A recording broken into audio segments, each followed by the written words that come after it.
Hello everyone, welcome to What If Deku Has Rinnegan and Was Abandoned by His Parents Part 1.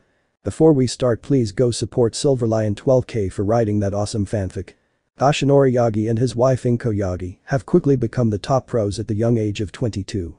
One day Inko finds out that she's pregnant. She doesn't want to abort the baby, but she and Tashi have decided to put the child in the foster care system. Chapter 1. It all started on a regular day like any other pro hero. All Might and his wife Kinetics were finished with patrolling their area when they got back to their agency to change into civilian clothes. Kinetics, also known as Inko Yagi, was feeling a bit under the weather lately. She decided to go to the doctor. When her appointment was over, it was revealed that she was pregnant. For the doctor it was strange because Inko didn't look pleased at the news. Inko left the doctor and made her way home when she saw Ashinori sitting in the living room watching TV. Inko. Tashi, I've got some news. Tashi. Hey, what's the news? Inko. I'm pregnant. Tashi. What? Do you know what having a baby will do to our dynamic? We're in our prime and growing stronger. Inko. That's why I wanted your opinion on what to do. I was thinking I give birth then we put it in an orphanage. Tashi. I think that's best so that we can have another child when we're ready. 9 months later. Inko gave birth to a boy who she named Izuku. The child had a tuft of green hair with blonde highlights. Inko knew she wasn't ready to be a mother and that she was going to give him up. After a few days on a hot summer night, Inko and Tashi had worn disguises to leave their child on the doorstep of Sunshine Orphanage. Upon doing so, they knocked on the door, then fled the second and watched the child be taken indoors. For Inko, this hurt, abandoning her only child, but she felt she wasn't ready to be a mother. 15 years later. As time has passed, things changed. Inko retired the hero business after the fight with All For One. Afo. I know this is your wife. I won't kill her, but I'll permanently end your seed line.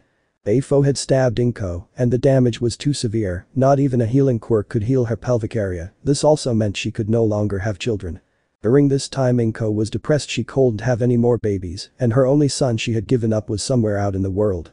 Toshinori had suffered the loss of his stomach and a part of his respiratory system. His power was slowly deteriorating. Now he was on the hunt for a successor. Sunshine Orphanage. Izuku, POV. My name is Izuku. I'm an orphan who has no family name. It's been 15 years, and through all my time living here, nobody has once chosen to adopt me. When I started middle school, one of the caretakers named Chio at the orphanage helped me land a job in a warehouse. It's a heavy lifting job, but the pay is decent. When someone comes in for adoption, it's the younger kids that get taken. I don't mind though, because they deserve a happy life. Many of the children have pretty powerful quirks, but I personally don't have one. What I have is practically considered a godlike power. 33. My power is called Rinnegan. When it developed, I was told it was nothing more than a fairy tale. Since I was granted this power, then I decided to become a hero. The doctors weren't sure how I was able to activate this power, but I studied what little information was held in the library. But in my studies, I came across something called chakra and jutsu. In books that held this information, I practiced the hand signs, and little did I know I felt a massive heat in my chest as I released a fireball. With these skills I'll become a hero. Izuku Pav End. Many people feared Izuku for how his eyes looked and kept away when school ended. He was on his way to work, but he heard explosions. As he rushed to the scene, he saw Katsuki Bakugo trapped within a sludge villain. Izuku rushed in with an open hand. He shouted, "Almighty push." The sludge villain had been splattered all over the wall. Izuku walked back to the group of heroes and said, "You're welcome," before going to work. Izuku sensed someone was following him, so he played their game and did nothing. Izuku acted like everything was okay, but he knew someone was close by. Izuku worked until 9 p.m. As he walked home, he still felt the presence of the person following him. He kept walking until he stopped under a streetlight and spoke loud enough for the person following him. "Izuku. You have two options. Number 1, you come out here and tell me why you've been following me, or number 2, I strike your heart with this." All Might. Whoa, please don't be alarmed, for it is I, All Might. Izuku. Why have you been following me? All Might. Well, I saw your heroic actions and thought we could talk. Izuku. Can we do this another time? I'm exhausted from work. Work? Aren't you a middle school student, young man? Izuku. The name's Izuku and I'm a third-year middle school student. Does your family know you work this late? Izuku. I don't have a family. I was orphaned by birth. Now I'd like to get home. Izuku handed All Might his contact info and continued making his way home. All Might still followed behind Izuku. Izuku. Why are you still following me? I actually live this way as well. When arriving home, All Might and Izuku looked at each other without saying anything until All Might asked. Suu, what building are you in? Izuku. Building 2, room 234. How about you? Building 2 room 233. So you must be my new neighbor. Izuku? Yeah. Izuku went on ahead to the building as he left All Might thinking about the chance encounter with someone who may be his child from 15 years ago. All Might ran quickly and hurried into his apartment greeting his wife Inko. Inko? What's wrong Tashi? I was on my way to meet our new neighbor. Tashi? I ran into him outside. His name is Izuku and was abandoned 15 years ago. He also said he had no family. His hair is green and I noticed some highlights of blonde. I believe this could possibly be our abandoned son. Inko tried to push past Tashi, but he told her it was best to meet him the next day. She agreed and so waited to see if this was actually the son she had abandoned. Chapter 2. It was Saturday after Izuku met All Might and finding out they were neighbors. The current time was 8:30 am. Izuku began his warm-up exercises of 100 sit-ups, 100 push-ups and a 10k run. As Izuku left his apartment he heard powerful snoring from his neighbor's apartment. Izuku's sweat dropped and made his way to the forest to train, the same forest where he would play. Once in the forest Izuku begins to train with some techniques he feels he needs to work on, so he created 50 shadow clones. He sent a squad of 10 to focus on different areas such as Taijutsu, Ninjutsu, Kinjutsu, Funinjutsu and chakra control. This type of training continued until noon. Here he dismissed his clones and all the information was transferred into him. Izuku had constantly reviewed the memories of his ninjutsu, kinjutsu, taijutsu, funinjutsu and chakra control exercises. As he slowly got up he was walking back home to rest before his shift at work began. As Izuku walked through a small shopping center people avoided him because his eyes looked sinister to others. Before leaving the shopping center he looked towards his left and saw the most beautiful flowers. As Izuku walked to the flowers he admired the beauty and uniqueness of them. As he was about to ask for assistance a beautiful girl with green vines for hair appeared. To Izuku he felt as if an angel had descended right before his presence. She wore a black long-sleeved t-shirt. Her voice was a bit monotone, but it was beautiful. Ibara. Hello, my name is Shiozaki Ibara and welcome to the Green Thumb Flower Shop. Izuku. Hello Shiozaki-san. Izuku, I saw these beautiful flowers and they caught my attention. Ibara saw Izuku's eyes, but she wasn't afraid. If anything she was captivated by the rings within his eyes. She kept staring without realizing it as she was intently focused on his eyes. As Izuku noticed it he spoke up. Izuku. It's my eyes, isn't it? I know they make me look sinister. I'll take my leave. I don't want to ruin your family's business. Just as he was about to leave he felt someone grab his arm. As he turned around Ibara had grabbed his hand. Ibara. I'm very sorry for staring, it's just your eyes are very unique. I believe God gave you those eyes for a reason. Plus God created you this way. I believe each of his creations are beautiful. Izuku. Thank you Miss Shiozaki, it's the first I've heard anyone say something nice about my eyes.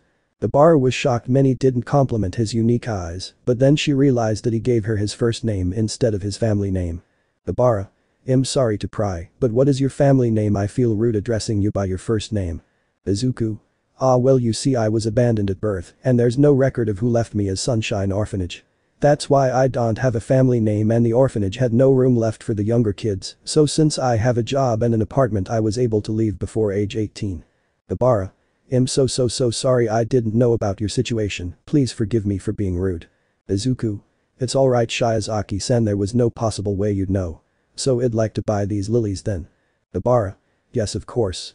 As Ibara rung up the flower pot that held the flowers, she discounted the price a bit because she felt bad about bringing up some unpleasant memories. Izuku paid. As he was about to leave he heard Shiozaki, thank you, come again. Izuku left and felt great after meeting a pretty girl who wasn't afraid of his eyes. Many of Izuku's co-workers weren't afraid since he was always kind to them.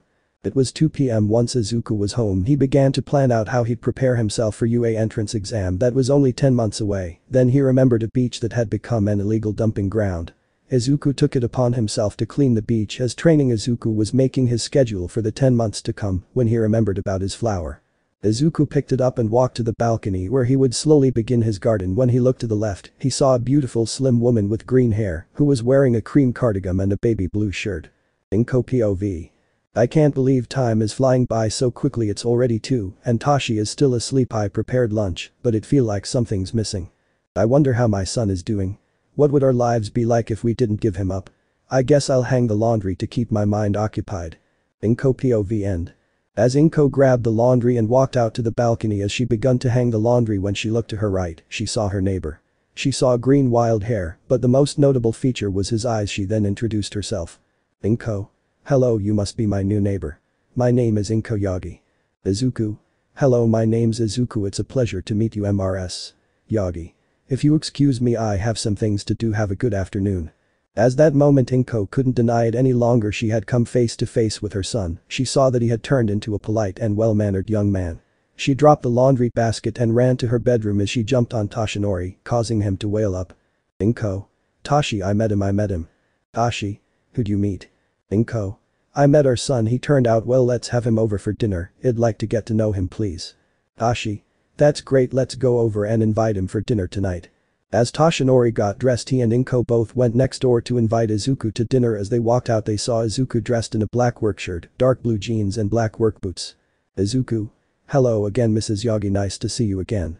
You must be Mr. Yagi, nice to meet you. Inko. Where are you off to, Izuku? Izuku. Well, MRS Yagi, I'm off to work, my shift starts at 3 and I won't be back until 10 p.m. Tashi. Well, we came out here was to invite you to dinner tonight. Izuku. Well, I appreciate the invite, but unless you're both willing to wait until 10 p.m. to eat, that's fine. If you can't, then we can try again another time, but I really have to go, my ride's here. Inko. We'll wait for you, so don't worry. As Izuku's back grew farther away, Inko broke down into tears as she and Tashi realized that they may already be too late to reconnect with their son. Chapter 3. Izuku was currently at work. He's been busting his ass ever since he had left the orphanage. Many of his co-workers didn't care how sinister his eyes looked, all they saw was a hard-working young man who was dealt a bad hand at life, but this wasn't enough to give up on his dream of being a hero. Time skip. It seemed as the day had just begun, but hours have passed, and it was currently 10 p.m. Izuku was ready to head home, but all of a sudden the warehouse manager wants everyone to do an hour of overtime. All employees were granted a 15-minute break before having to do another hour of work. Izuku checked his phone. There was a message from an unknown number. Text. Young Izuku, it's All Might, are you almost off work? The missus is ready for dinner. Izuku. Mr. Yagi, are you All Might? If so, I won't tell. Yagi. Yes, I'm glad to know you won't tell. Izuku. So what's up, Mr. Yagi? Yagi. Well, like I said, the missus is ready for dinner. Are you almost off work? Izuku. Well, Mr. Yagi, I'm sorry to be the bearer of bad news, but they want us to work an hour of overtime to finish some shipment that's going to go out on Monday. Yagi. What time will you be home then? Izuku.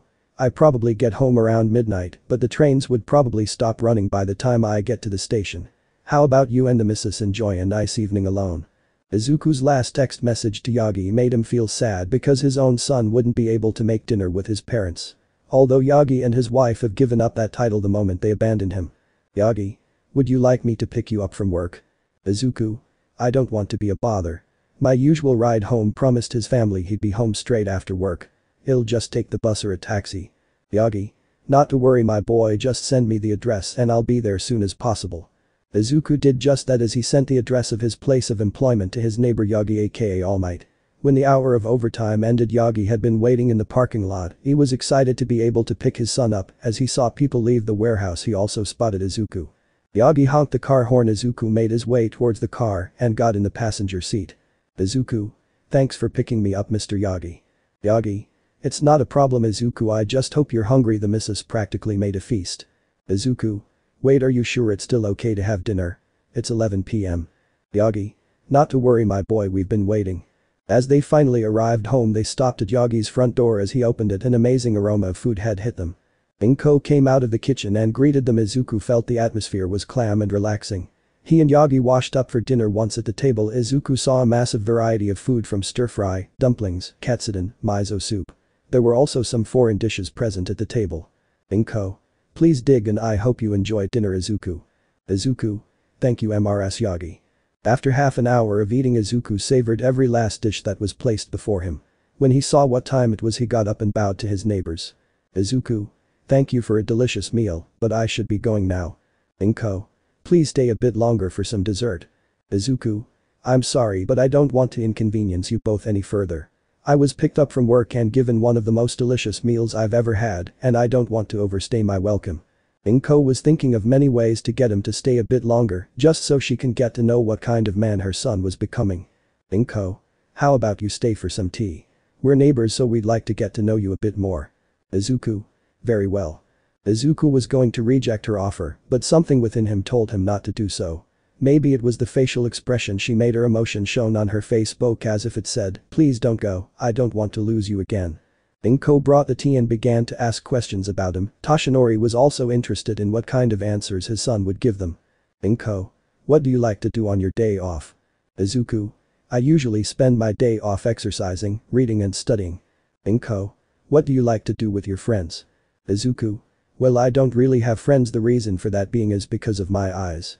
People judge me because of the way my eyes look, so I don't really have any friends, which is why I spend most of my time studying and exercising. Inko.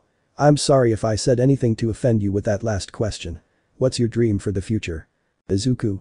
It's alright, no harm done. My dream for the future is to be a hero. I don't want to be one for fame and fortune. I want to be a hero to give the people hope. People look at my quirk and think it's sinister. I want to show the world that those who have so-called villainous quirks can become heroes. Both Inko and Toshinori were in awe that their only son had such a goal in mind. They were proud, and they both hoped in time that his dream would become a reality. Izuku. Well, I should be going. It's already midnight. I don't want to keep you up. Again, I'd like to say thank you for the meal and thank you for the tea.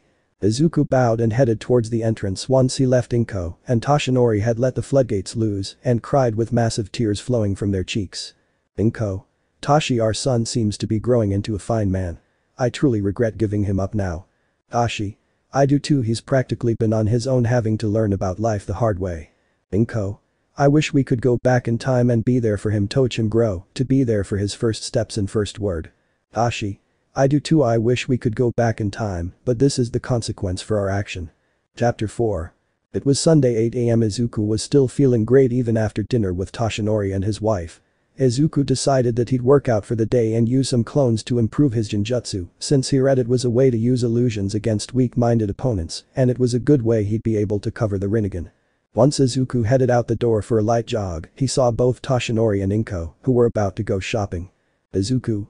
Good morning Mr. and Mrs. How are you? The two were surprised to see the young man up so early. They assumed that he'd stay and sleep in.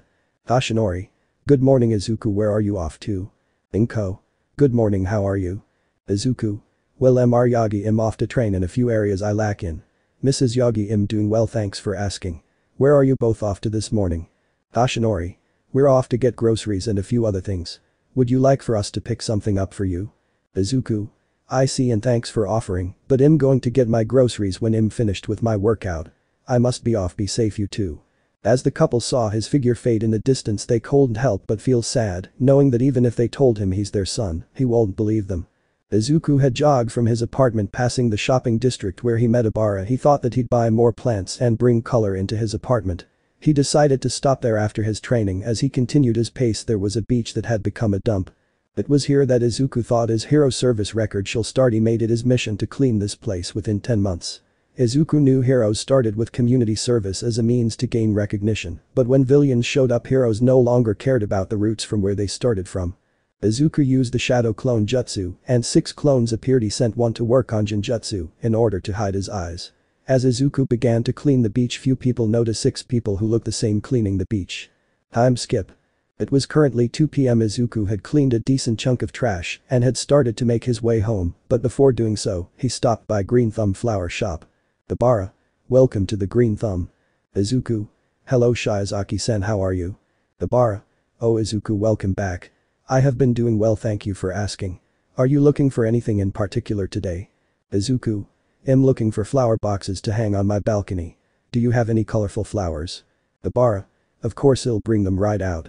As Obara brought out what Izuku requested, she couldn't help but notice his eyes were green and not the unique purple when she first met him. Obara.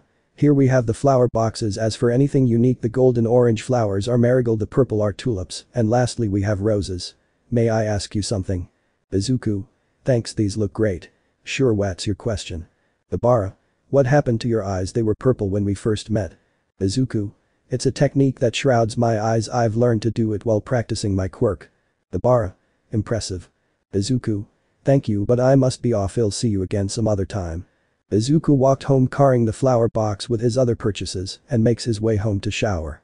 Once arriving at home, Izuku took a long shower and let the sweat and grime wash off of him. After getting out and drying off, he began to set up his plants. After spending 30 minutes setting up his new plants, Izuku looked at the time. It was now 3 p.m. Izuku had decided go grocery shopping. Izuku bought the essentials in his groceries: water, canned food, vegetables, seasonings, meat, fish and chicken. He also bought a couple cups of ramen, only for the days he was exhausted and didn't want to cook. He also had a few different varieties of pasta. After returning home, Izuku was about to start cooking when suddenly there was a knocking at his door. When Izuku opened the door, there stood Inko and Toshinori Yagi. Izuku. Hello MR and MRS Yagi, what can I help you with? Inko. Well Izuku, we were wondering if you'd like to join us for dinner tonight. Toshinori. Yes my boy, we enjoyed your company. So what do you say? Izuku. Well, I was about to make dinner myself, why don't you both join me? The thought of their son treating them to dinner was something that made them proud. Izuku. Please come inside. As they walked in, they saw a beautiful leather couch with a decent sized TV. Toshinori. Holy jumping Jehoshaphat. Izuku. Is something wrong? Inko. Do you spend all your money on the living room? Izuku. No, the couch was a gift, but I had it cleaned and I reupholstered it myself. Please have a seat, watch TV while I prepare dinner. An hour and a half later, Izuku finished dinner and it looked spectacular: steaks with a side salad, grilled corn and mashed potatoes. When Inko and Tashi took the first bite, it was amazing. Inko. Izuku, would you please share your secret to how you made this delicious meal? Izuku. There is no secret, just plain old patience and practice. I wasn't born with the amazing ability to cook from the beginning, I had to learn just like everyone else. After everyone finished eating, Izuku offered them tea, but they declined, the reason being they were going to cry like babies after being treated to dinner by their son. Time skip 5 months. It has been 5 months since Izuku began to clean the beach near his home. On one fateful day, he completely cleared the beach at the beginning of the 6th month. During his time off, he was also continuously visit the Green Thumb flower shop to see a certain someone. Izuku also continued to go to work. His hours would change the day high school would start, but on top of that he also earned a raise. A majority of the time Izuku would practice his elemental jutsu in order to have a good arsenal up his sleeve. It was Izuku's day off and he had gotten to know Obara pretty well through the course of 5 months. He had often invited her out for lunch, but one day he was about to confess to her when she dropped a bomb on him. Obara. Izuku, I think we should stop seeing each other. It's not that I have anything personal against you. To be honest, my old childhood friend came up to my father with a proposal of marriage, so I am betrothed to another as of 4 days ago. Izuku couldn't say anything, he stood quiet as his mind processed what was just said. He kept calm and didn't want to risk causing a scene in a public place. Obara would have continued, but Izuku stopped her before she spoke. Izuku. Listen, I'm not mad or upset, I just want to say thank you for being my first friend to accept me. I don't have many friends because of my eyes, but I wish you nothing but happiness. Izuku escorted her home, he shook her hand and departed home himself. Izuku, POV. How could I have been so foolish to think that I could find love? I've been alone for so long, maybe my fate is to be alone. Whatever, there's no point in complaining, I've gotta focus on getting into UA. Izuku POV end. Chapter 5. It's officially the day for UA entrance exams. Izuku didn't have time to waste moping around just because a girl was already betrothed to another man. Instead of wasting his time, he decided to improve himself so that he'd be ready for the big day of the test, and it was the best decision he had made for himself to block out any distractions and focus on the important things. When Izuku walked out of his apartment, he kindly greeted Mr. and Mrs. Yagi, but Mrs. Yagi was about to go ballistic when she noticed Izuku's ears. Izuku. Good morning Mr. and Mrs. Yagi. Inko. Good morn. Toshinori. Good morn. Izuku. Is something wrong? Inko. What did you do to your ears, mister? Inko was practically ready to tear his ear off for having piercings, but she wasn't listening to what he was trying to say until Toshinori was able to pry her off of him in order to allow him to explain what was it to deal with the piercings. Izuku. Okay, first of all, these aren't just piercings, these are known as chakra rods receivers. These are also part of my quirk, which I've learned how to use during my 10 months of training for the entrance exams. The reason why I prefer to have them like this, it's so that they look innocent and you wouldn't expect them to be able to turn into a weapon. This is strong enough to break through steel, only I can break it with ease, and for example, if I had you a small piece of it, you keep it on your person, and if I send chakra to it, it'll tell me where exactly you are. Toshinori. Would you care to demonstrate, my boy? Izuku then pulled one out of his ear and it extended to the length of a short sword. As he lightly struck the railing, both Inko and Tashi noticed that the rod did indeed cut through the steel. Izuku. Please excuse me, I don't want to be late for the entrance exam. Izuku began walking toward UA, his mind clear from any distractions, that is until he tripped over his own shoelaces as he was ready to brace for impact since he had believed his face would hit the floor. The second his eyes opened, he was face to face with a pretty brunette with a bob-style haircut. Ichako. Sorry for using my quirk, it would have been bad luck if you fell. My name's Ichako Uraraka, what's yours? Izuku. My name's Bitsuki. Deku, who the buck gave an orphan permission to come to UA, get the buck out of my way. As he was rudely interrupted, he turned back to his new acquaintance, only for her to seem like she had just learned his name. Ichako. So your name is Deku, huh? It's nice, it reminds me of Dekiru, which means you can do it. What did he exactly mean by orphan? Izuku. First, my name is Izuku, I have no family or a last name, he calls me Deku, which means useless. Ichako. I'm sorry, I had no idea. Izuku. It's fine, we should get going, we don't want to be late. He walked in and sat in an empty seat of the auditorium, waiting for orientation to begin. As orientation began, the pro-hero present Mick explained to everyone how the test would work, so after a long explanation, he directed students to the testing zones. Inko and Toshinori had both made it to UA to be a part of the judges who would grade the hopeful new generation of heroes. As they walked into the observation room to see the candidates, all teachers were surprised to see Inko, seeing as she retired years ago after her incident. Practical exam. When President Mick began the test, Izuku sped off like a rocket while everyone stood still and was looking at each other. Mick. There's no ready set go in hero work. As Izuku was far ahead into the testing area, he performed some hand signs, shouted, Shadow Clone Jutsu, then appeared 6 Izakas who spread out in the testing facility. Each Izuku used a variation of elemental jutsu from wind, fire, water, earth and lighting.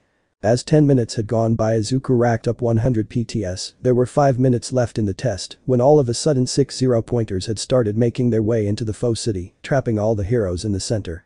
As all participants began to wonder when the test was over, President Mick sounded off. Mick. The test is over when all zero-pointers are destroyed. When all students heard this, they felt despair, since a majority of their powers weren't very useful against giant robots. Those with weak wills to continue dropped to their knees. Izuku. Is this how you all show the world that when things get tough you'll just fold like a little girl? If you want to be a hero, then you have to be ready to lay your life for the world, if not then just go back to your simple life and give up being a hero. Izuku walked towards the center and channeled all of his chakra to prepare one of his most devastating techniques that are only to be used in a last resort. He clapped both hands together when they both made contact the clap could be heard from all around, he then yelled planetary devastation. Izuku had practiced this technique in order to control the size of the meteorite as he gathered all debris and encased the 6 zero-pointers, only to have them crushed and reduced to the size of marbles.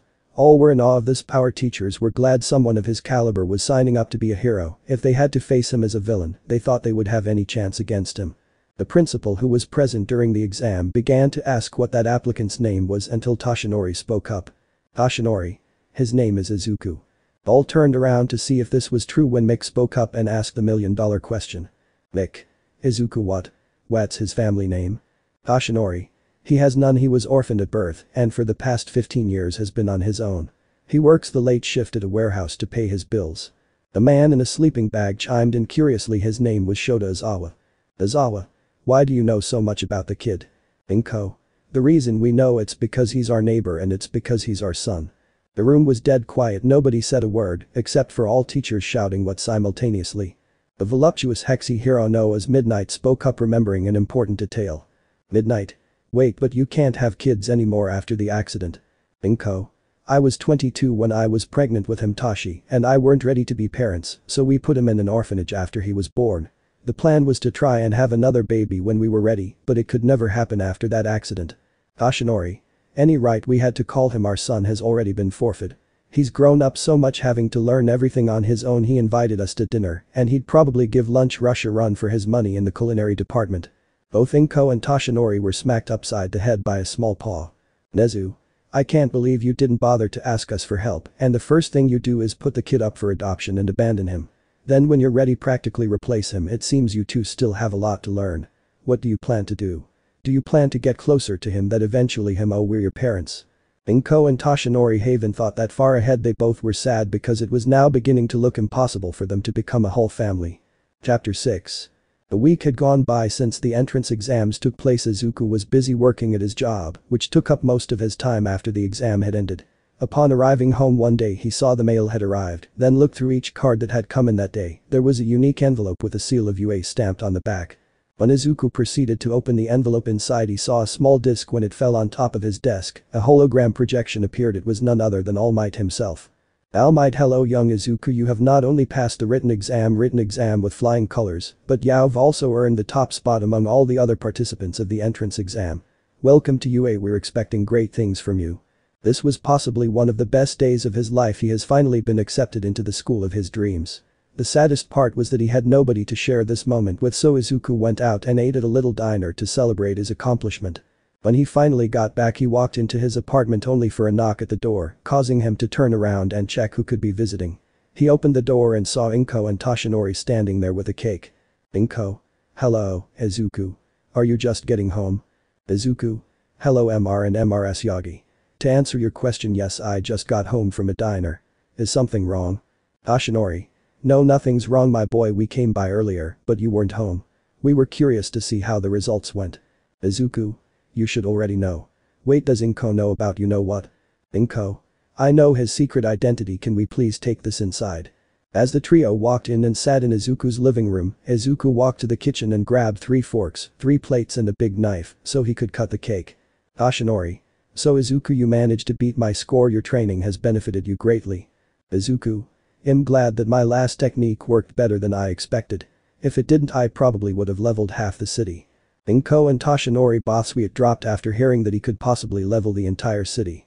While trying to find another subject, something caught Toshinori's attention. It was on Izuku's living room table. He only saw the 3 letters that were DMV. Toshinori. Izuku, are you studying to get your driver's license my boy? If you'd like, I can teach you to drive. Izuku. I appreciate the offer, but I doubt you can teach me to drive. What I'm aiming to get my license for. Toshinori. Nonsense, how hard could it be? As he pulled out the rest of the booklet, it said DMV Motorcyclists Rules of the Road and Student Guide. The moment Inko saw this, she was gonna throw a fit and blow their cover by saying something like, no son of mine is driving a motorcycle. Inko just clenched her fist and held back the emotions that were slowly bubbling up. She then began asking questions. Inko. Why do you want to drive a motorcycle? Are you trying to impress someone? Why don't you drive a car? Izuku. To be honest, the reason I want to drive a motorcycle because as I saw the riders pass by the orphanage, I wanted to be like them, to be free. No, I'm not trying to impress anybody, that would just be a foolish reason. Lastly, I've always wanted to own a motorcycle. I also have a co-worker teaching me during our lunch breaks and he's more than happy to do so. It will benefit me more because now that I'm entering UA, my shift starts an hour after school lets out. Toshinori. I see, well, just promise us you'll be safe. Inko. You'll also wear all the necessary gear too. Izuku. Sure, I promise. One question though. Toshinori. Fire away. Izuku. Why are you being so overprotective? This was a left field question for both of them, they have been dropping their guard. Inko. The reason is because I suffered an accident and am no longer able to have children. When we first met you, someone who has been forced to grow up quickly, we can't help but be worried for you. Toshinori was sweating bullets, hoping Izuku doesn't connect the dots and hoping their cover hasn't been blown. Izuku. I see MRS Yagi, I'm sorry for that unfortunate accident, I promise that it'll be safe on the road. Toshinori. So when do you do the written test? Izuku. Actually, I've already done the written test, I have been practicing driving without my permit. I take my driver's test tomorrow. Toshinori. Well, good luck on the test tomorrow. Would you like me to get you a parking pass for the teacher's parking lot? Izuku. That would be great, but how are you going to manage that? Toshinori. Well, that's because I'm going to be teaching there now. Well, me and the missus should be going, you've got a big test tomorrow. Time skip next day. Izuku was scheduled for his driver's test early in the morning at 11 am. It was currently 10 am, and Izuku began to head out. When he walked out of his home, Toshinori was outside just getting home after early morning patrols. Izuku. Good morning, MR Yagi. Toshinori. Good morning my boy, I wanted to say good luck on the test. If you want to buy a motorcycle, I know a place. Izuku. Thanks MR Yagi. I've actually been talking to a dealer who I worked for once when I washed cars, the owner said he'd give me a deal. Time skip 2 hours later. The time was currently 1 PM. The Yagis were beginning to worry since no word from Izuku. Toshinori was about to power up and search for him when he and Inko suddenly heard an engine, then Toshi's phone chimed. It was a message from Izuku. It read, I passed and bought my first bike. When Inko and Toshinori made it to the ground floor, they saw Izuku get off his bike. Izuku. Sorry, texting and driving is a safety hazard. I passed with a perfect score and went to buy my bike soon after passing. Chapter 7. Today is officially the first day of UA High. Izuku was sure enough that it was only going to be an orientation day. Before heading to school, Izuku made sure he had all necessary school supplies. He also made sure to pack his work shirt since his shift would begin an hour after getting off school. Izuku also left behind his signature red shoes for his black work boots, so he won't waste time coming home and changing shoes. As Izuku was making his way out, he grabbed his keys, wallet and helmet. Once outside, he hurried to his bike, started it and left his home. Izuku was making good time for his first day of school. As he made it to an intersection, he waited for the light to turn green. He then noticed a limousine right next to him. In the lane to his right, he saw a drop-dead gorgeous girl through his clear visor. This beauty saw him and gave him a small wave. As she saw the UA uniform he wore, Izuku waved back, then turned his attention to the road. As the light turned green, everyone had begun to accelerate. Izuku believed that today would be the best day ever. When he finally got to UA, he parked his bike in the teacher's parking lot and made his way to look for class. After looking at the campus map all students were given, he followed it to class 1A's location. The massive door to 1A was what separated him from his new beginning. He was praying Katsuki wasn't in his class at all when there was a recognizable shouting that could heard from the hallway. "Katsuki, who the buck do you think you are? You bucking extra? Nobody tells me what to bucking do." When the door opened, many turned to see who it was, but the students currently present in class were those that had been in the same testing zone. As Izuku quickly recognized him. "Katsuki, shitty Deku, how the buck you gettin', you orphan bastard." The class was quiet after Bakugo's outburst as they began to wonder what Izuku's comeback would be. He walked into the class with his helmet in one hand and took a seat near the middle. The class was still dead quiet after all students had arrived. A man in his sleeping bag began to wonder why his class was dead quiet, but he enjoyed the silence. "Izawa. Alright, Shota Izawa, it'll be your homeroom teacher for the next 3 years. Now come up here and go put these on and meet me at the field." As Izawa had a pair of blue gym uniforms, he gave one to each student. They all rushed to change. Finally, when everyone was present, they were about to begin. "Izawa. Izuku, come up here." "Izuku. Yes, sensei." "Izawa. Since you scored the highest in the exams, I want you to throw this ball as far as possible while using your quirk, but please stay within the circle." Izuku walked into the circle. Here he died himself while channeling a decent amount of chakra. He opened his eyes and threw with all his strength when he began to preform multiple hand signs, wind-style Gallifre's palm. As the ball received a boost, Izuku then ended with an All-Might push.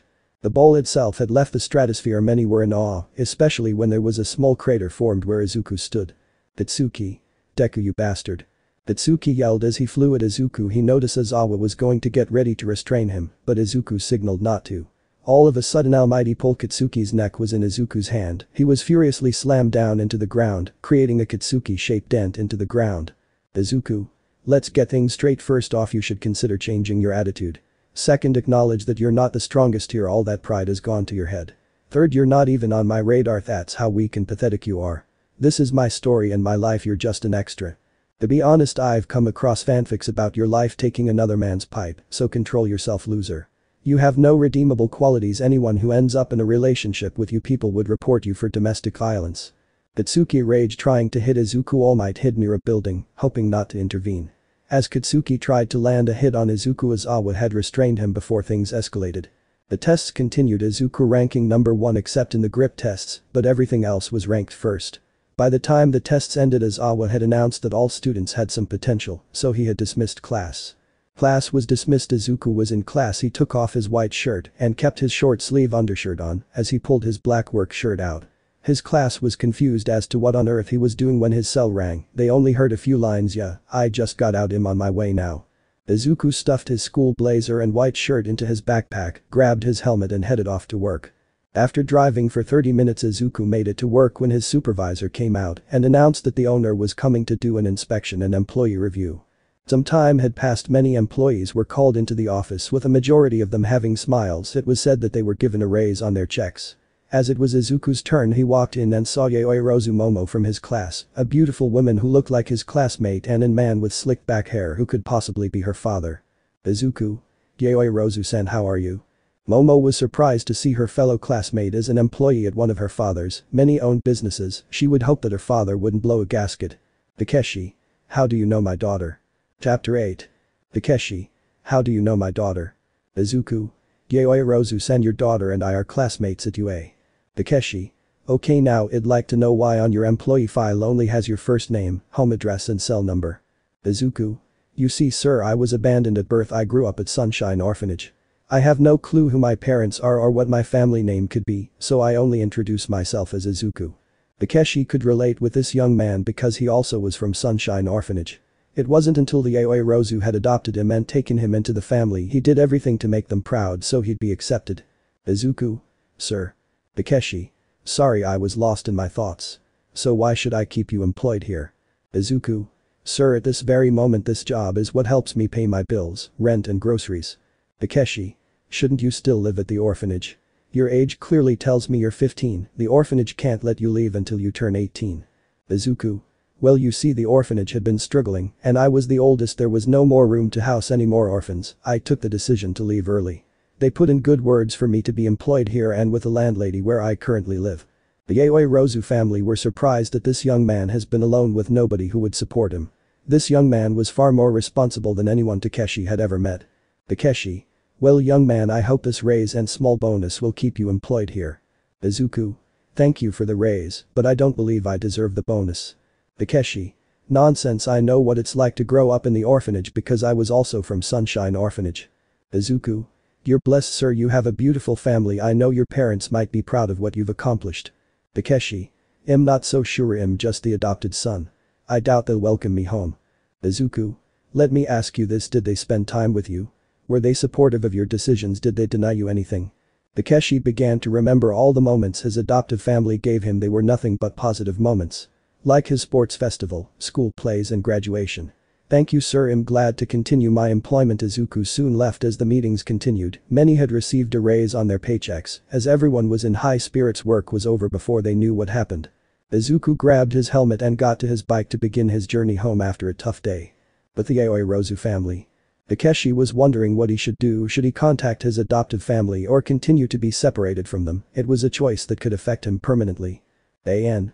Should I make a chapter for Momo's father reconnecting with his family?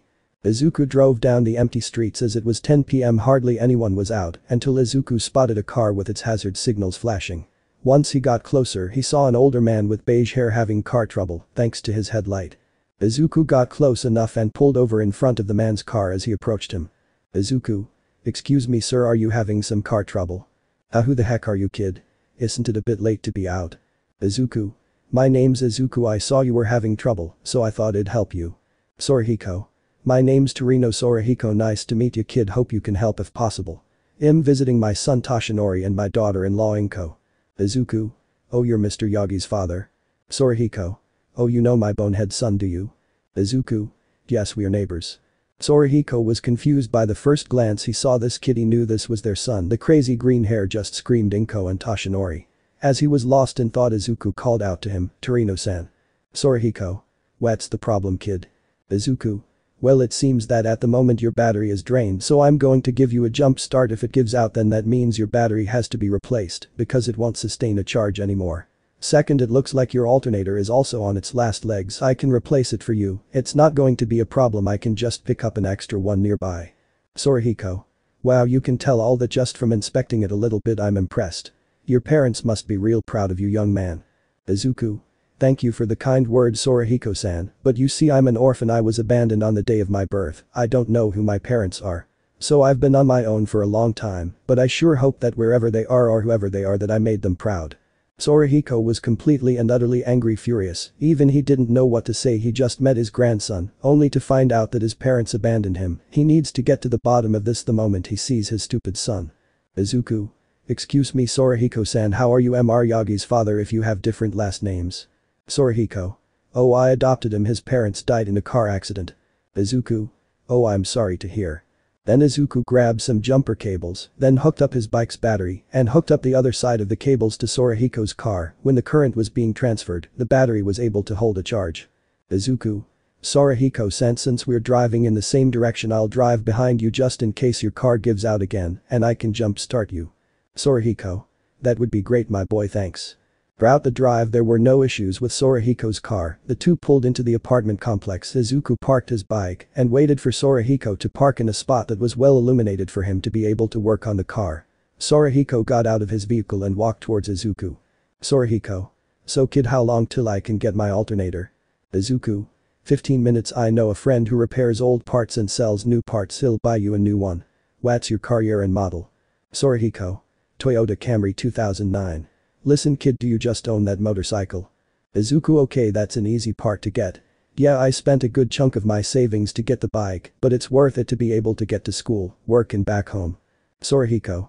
Listen kid, I got this old American muscle car. My home is 45 minutes away from here. If you visit me and can fix the car, I'll give it to you. Izuku. What? You can't do that. What about your son? Sorihiko. That bonehead doesn't deserve it and hasn't shown me any growth of being a man.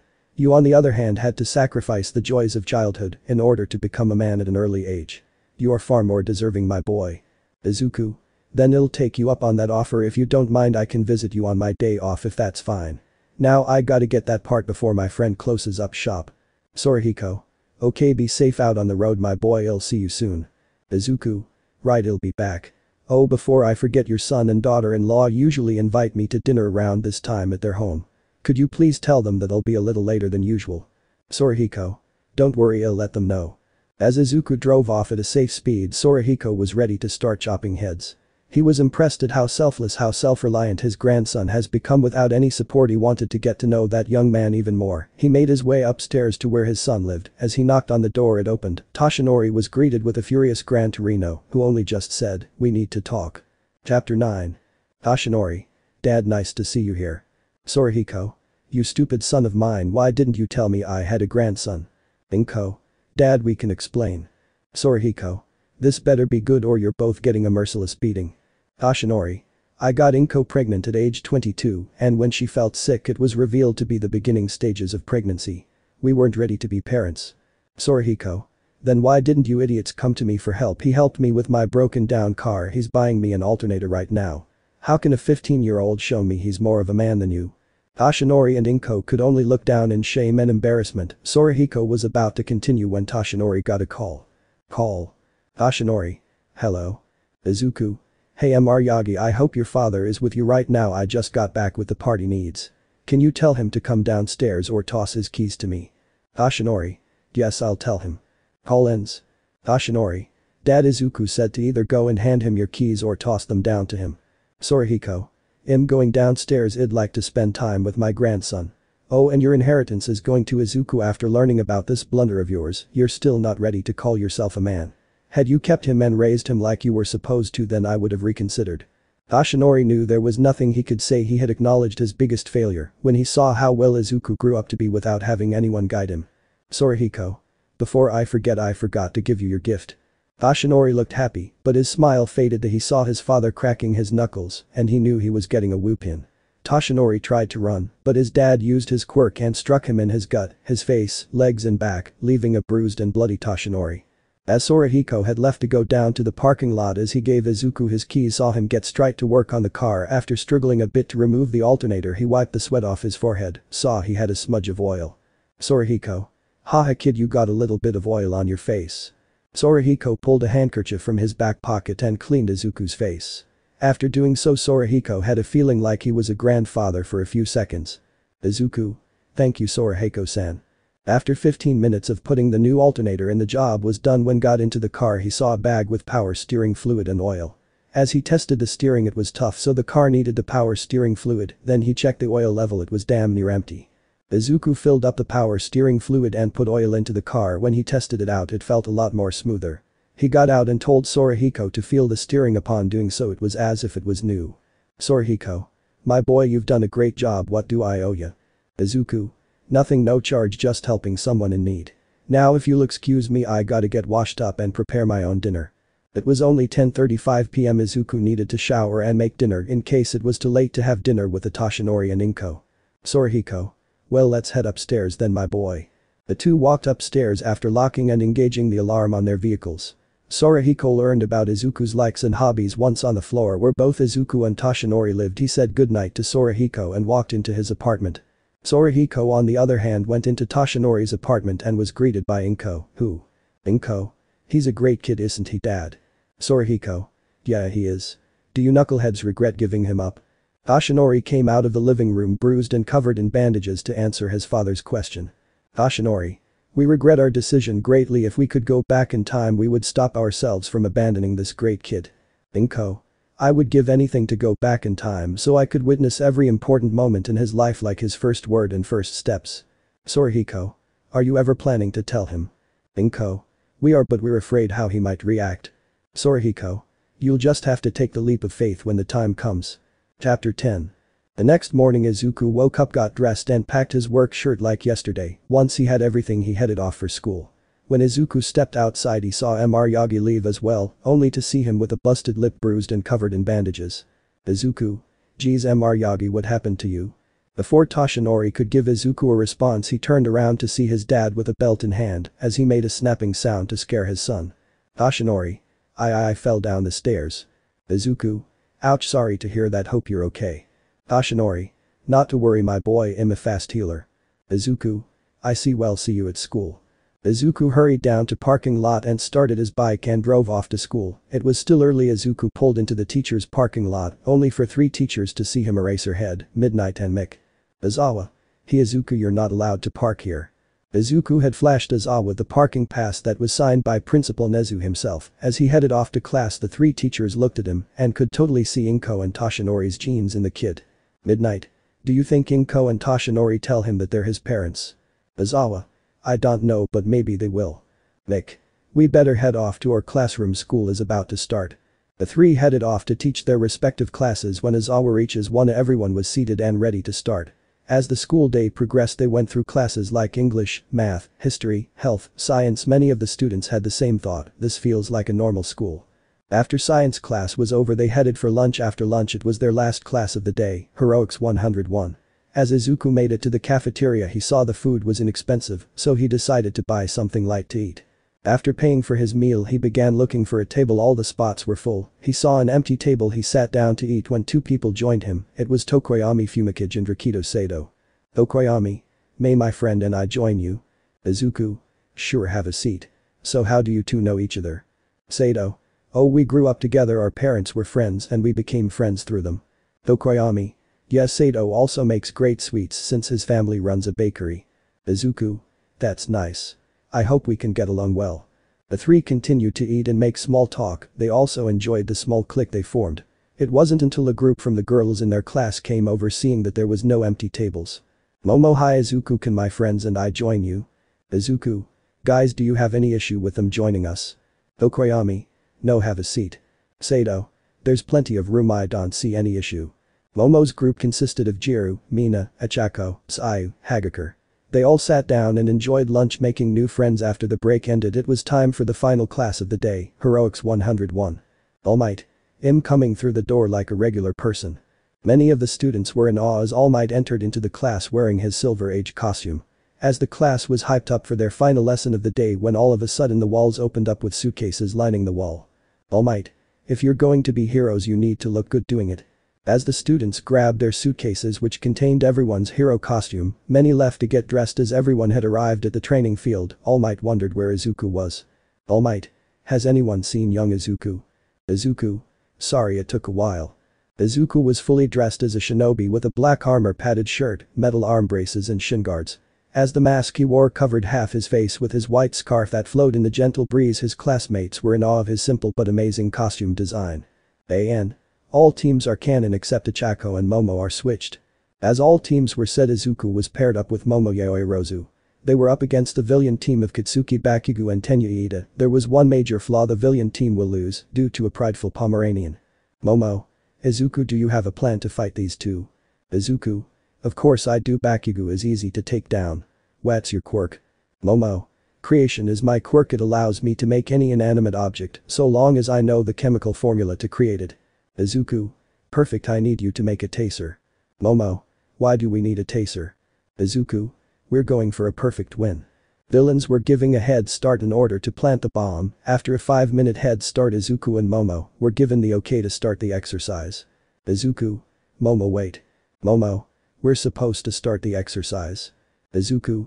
I know, we're going to wait just a bit. Izuku performed a hand sign, and shadow clone jutsu in front of her appeared 2 more Izukus. All of a sudden one of them transformed into Momo.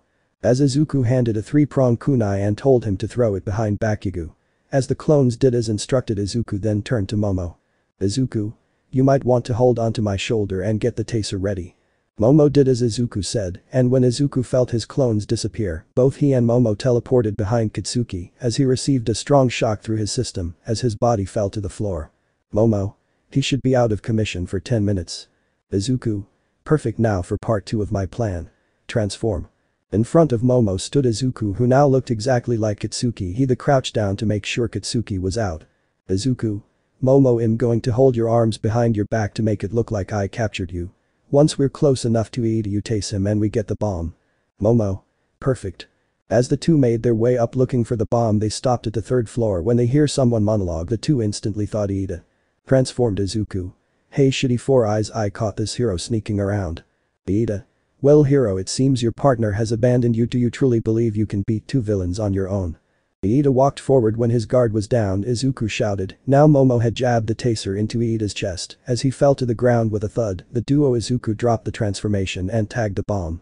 All Might heroes win.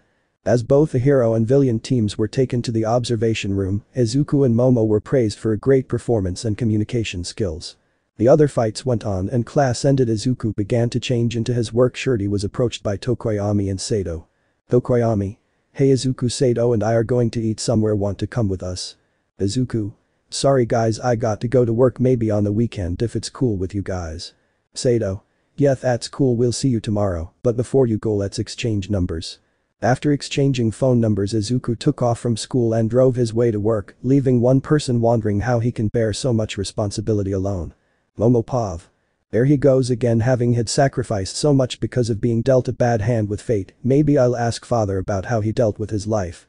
Izuku, I really hope fate starts blessing you because I know you're due for some good fortune. Momo Pav end.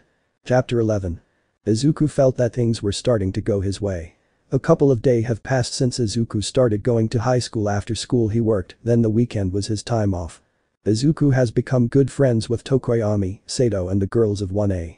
When Izuku made his way to school, the gate was being blocked by reporters who wanted to hear how All Might was adjusting to being a teacher.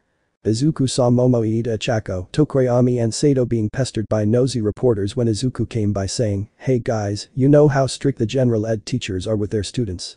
Then every reporter had backed off from them and continued to harass the incoming students. Momo. Izuku, did you plan to say we're a part of the general ed classes in order to get them away from us? Izuku. Yes, I did. Now as part of the hero course we have to be early. As the group made their way to class, they all took their seats when the bell rang. Aizawa walked in a bit late after having to wait for police to escort the media away from UA. Aizawa. Alright class, sorry I'm late Mick, and I had to wait until police escorted the press off the premises. Now for pressing matters to get to. As the class began to sweat bullets wondering what was going to happen next due to Aizawa's logical ruses. Aizawa. Today you'll be picking class representatives. 1A. Oh, it's just normal school stuff. Many of the class erupted in a clamorous outburst as they all wanted to be class reps, but the fair way was to vote who would take the spot of class rep. After spending 8 minutes of voting and collecting everyone's ballot, the top 2 names that occurred the most were Izuku and Momo. Many of the class were happy with their choice of rep and vice rep until a stick of dynamite had exploded with great fury, shouting all types of profanity. Katsuki. Why the hell did you bucking extras vote for them? I'm the greatest here, I should be the class rep. After enduring a massive and annoying temper tantrum from the resident firecracker, thing calmed down. Aizawa got up to the podium to make another announcement. Aizawa. Today we'll have a special type of hero training. He then pulled out a card that had big bold letters "It read Rescue." Many of the students were excited to continue their heroic studies. After all was said and done, school went by fairly normal until lunchtime came. Izuku sat with his clique enjoying lunch. After all members showed up, he brought up the topic. Izuku. Guys, I'm not going to be able to be the class rep. Chako. What do you mean? Ishido. Yeah, we all chose you because you were one of the best candidates. Momo, Sato and Tokoyami knew why he couldn't do it, but they didn't want to blab out the fact that he has a job that he needs to keep in order to practically survive. The group was going to question Izuku more, but all of a sudden sirens went off while a recording said, Level 3 security breach. Many students ran around like chickens with their heads cut off. Izuku quickly sprung into action. He asked Chako to make him weightless. As he leaped, he saw reporters outside. Chako released her quirk, letting Izuku fall, but as he descended quickly he landed gracefully. He then grabbed Momo, telling her to make a megaphone so that she can announce that there was no attack. When that whole ordeal was over, classes resumed and Izuku resigned and appointed Momo as class rep while Iida became vice rep. Aizawa. Alright class, we're doing rescue training now. Either wear your PE uniform or hero costume. Many chose to wear their hero costume as they boarded the bus with excitement. Departure was underway, and as they were on the road heading toward their destination, they began to talk about quirks. Kirishima. Man, all of you have flashy quirks, I can only harden my skin like stone. Izuku.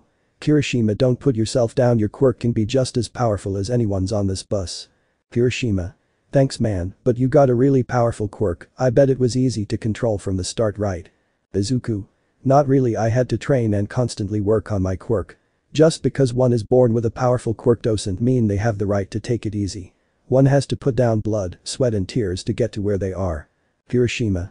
You're the most manliest person I've ever met, bro. Before any more questions could be asked, Aizawa told the class they were at the rescue training facility. When they all got off the bus, they were met by Pro Hero 13. Echako was fangirling a bit since her favorite hero stood right before her after instructions were given on how they were going to participate in practice rescue lessons. The black portal had appeared in the center as many people began to file out of the portal. A young man with light blue hair with hands attached to his body stepped out. He had begun to ask where All Might was. Kirishima.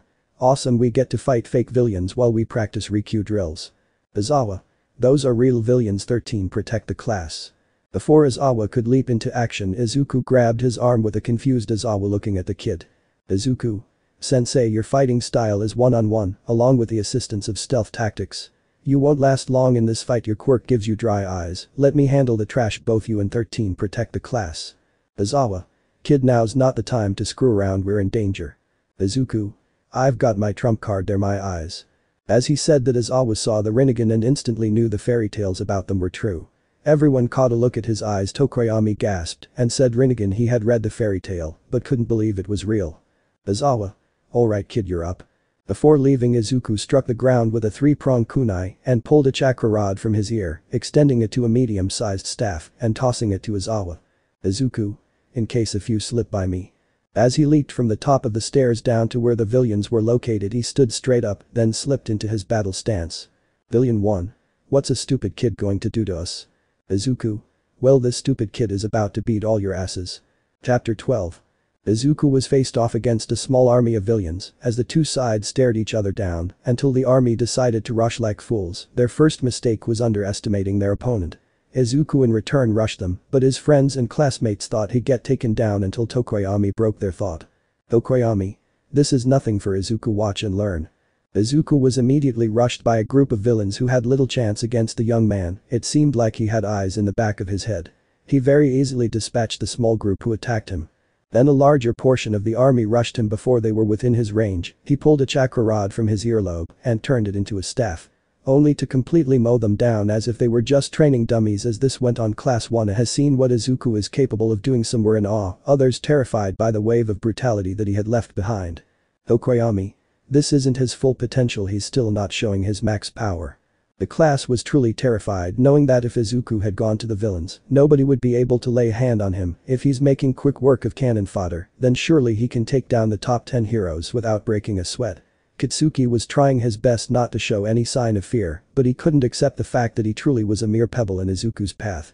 The massive ass whooping that Izuku was handing out, there were plenty of villains left. Izuku noticed 3 particular people, a massive hulking bird hybrid thing, a purple mist with yellow eyes, and a man with light blue hair who was covered in hands. Kurogiri POV. As both I and Shigaraki see this boy take down an army on his own, we feel a slight chill run down our spines as our eyes met. I'm too afraid to act as I'm pulled away from my thoughts as my eyes fall upon a girl who wore a red unitard with matching red boots, her hair in a ponytail. I know who this girl is. She is none other than the heiress to the vast Yaoi Rozu fortune. If we kidnap her, we demand they give us their riches. When they do, then we'll kill them after we get the money. I must inform Shigaraki. Kurogiri POV end. Kurogiri. Shigaraki, you see the girl with the black ponytail? Shigaraki. Yeah, what about her? Kurogiri. She comes from an extremely wealthy family. We kidnap her, demand the Yaoi Rozu transfer their riches to us, and the master we kill them off and begin an empire. Shigaraki loved the idea. He began to wonder how many Vidyagams he could buy with such riches. Shigaraki. Nomu, kill all the children at the entrance except for her. He said as the Nomu saw who his capture target was. He was ready to complete his mission. Izuku on the other hand intercepted the Nomu and began firing off jutsu with quick and precise aim, preforming hand signs. Izuku. Fire style fireball jutsu, phoenix flower jutsu.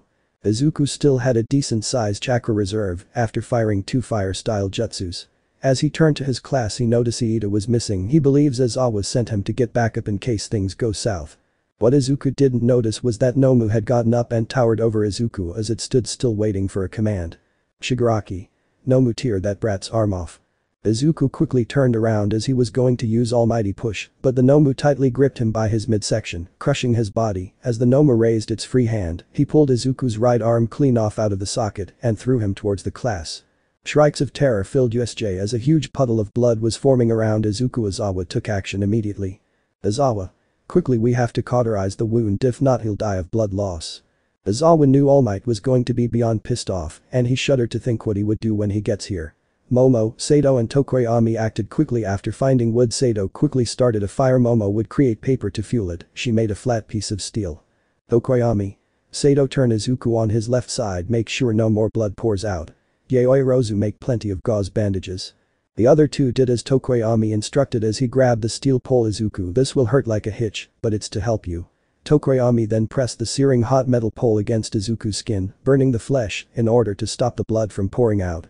Izuku was screaming in agony as the wound had been closing up. He then passed out due to pain, but once he did, All Might had shown up and saw Izawa with a blood-covered Izuku missing his right arm. The symbol of peace was about to have a field day on whoever tore Izuku's arm off. He took a few steps and ran his hand through his bloodied hair. All Might. I'm sorry I wasn't fast enough. All who were present could see droplets of tears hit the ground. This was a sight that neither his colleagues or the public has ever seen. All Might leaped towards the mutant villain and began to unload his rage. Without showing any kind of mercy, the attacks never slowed down. Nomu was launched into the sky after this happened. Both Kurogiri and Shigaraki fled, seeing the beast-like rage coming from All Might. The other pros quickly rounded up the unconscious villains. As they did, they noticed each one had a broken limb. Izuku was taken into an ambulance that had arrived and was given blood to replace what he had lost. They drove to Dagaba Municipal Hospital quickly to do x-rays and see if he can get a prosthetic. Class 1 was taken to the same hospital as Izuku, so they can wait for any type of news. As the hospital saw the emergency number on Izuku's file, they called. The phone rang, and a man's voice was heard as he picked up the call. Hello. Chapter 13. Hello, may I ask who's calling? Nurse.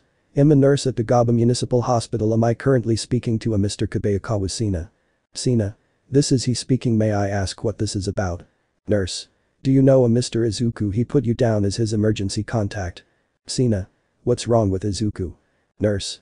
I'm sure you know that he is a student at UA. Sina. I know that he's one of my best employees. Nurse. I'm sorry, sir, but this news may come as a shocker. During one of the Hero Course's rescue training assignments, a group of villains were able to breach the academy. From what I'm told, he was able to defend his entire class on his own, but a villain had overpowered him and… Sina. Don't leave me in suspense. What happened? Nurse.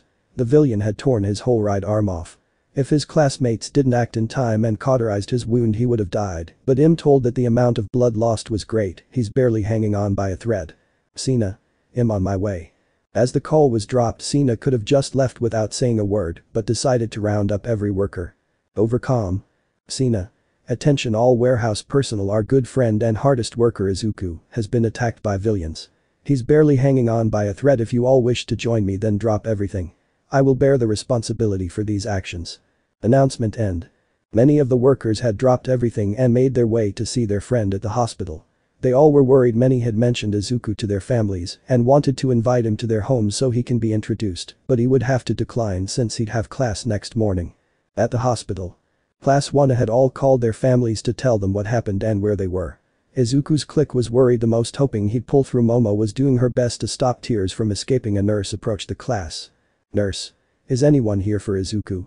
Everyone from 1A stands hoping to hear any news of their friend's condition, but they were in for a surprise. Nurse. I'm sorry to inform you, but your friend is hanging by a thin strand. He's lost too much blood and we don't have enough blood here. We had to help a lot of patients who suffered from a major bus crash. Tokoyami. What's his blood type? I'll donate some of my blood if it means he's got a chance. Nurse. He's type O. Izawa. Universal blood type. I'll donate some to him. Momo. I as well. Sato. Count me in. Iida. He'll do so gladly as well. Ichako. Me too. Eventually everyone except Bakugo had volunteered to donate blood.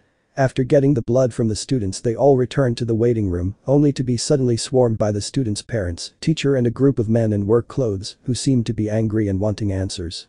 Takeshi. Kabayakawa-san, what are you doing here? Sina. Yayoi Rozu sent him here because I was informed of Izuku's health. How could I not worry for one of my best workers? If you're looking to punish someone, then punish me. Takeshi was surprised to hear someone care for Izuku. He'd only met the boy once, but knew he impacted the lives of everyone he's met. Takeshi. There will be no consequences. Kobayakawa sent him, glad to know that Izuku has people who care for him. Excuse me nurse, how long till he wakes up? Nurse. It should be 2 hours. As every student's parents tried getting their kids home, a scream caught them all off guard. They rushed to the origin of the scream. A few moments ago with Izuku. As he woke up to the sound of a heart rate monitor and the smell of disinfectant, he rubbed his face, but then noticed he didn't feel his right hand on his face. He let his vision adjust. He looked to his right and saw nothing, so he screamed. Back to everyone rushing to his room.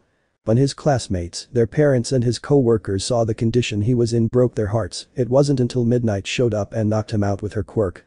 UA was called, and many teachers arrived along with a student who had pink dreadlocks who carried a box labeled Final Phase. All Might. Alright students, not to worry, your classmate will be okay. This young lady with us is Mei Hatsum. She's been developing a prosthetic arm. If it's successful, then he'll be back to top strength. Mei. All I ask is that you keep him sedated. From what I've been told, his whole arm was torn off. I'm going to use screws that attach to the nerves in order for him to be able to move the arm normally. Mei then had shown everyone the arm Izuku would get. Everyone was amazed how it looked, and so they began the process of preparation to attach the arm to Izuku. Midnight was present to keep him asleep. After an hour the process was done. When Izuku woke up he felt cold metal upon his right side. He used his left to feel why his right side was cold. After his eyes adjusted he looked. I noticed his right arm was nothing but metal. At this point he didn't scream, he was confused. Many thoughts flowed through Izuku's head, the number one being, why am I to suffer this fate? As he slowly got up out of the hospital bed he saw a red hoodie on a chair and put it on. When Izuku walked out he didn't expect to have anyone to wait for him, but right before his very eyes, he saw all his classmates, teachers and co-workers. Upon having just recently losing his arm he seemed blessed because he didn't know just how many people truly cared about him. Chapter 14.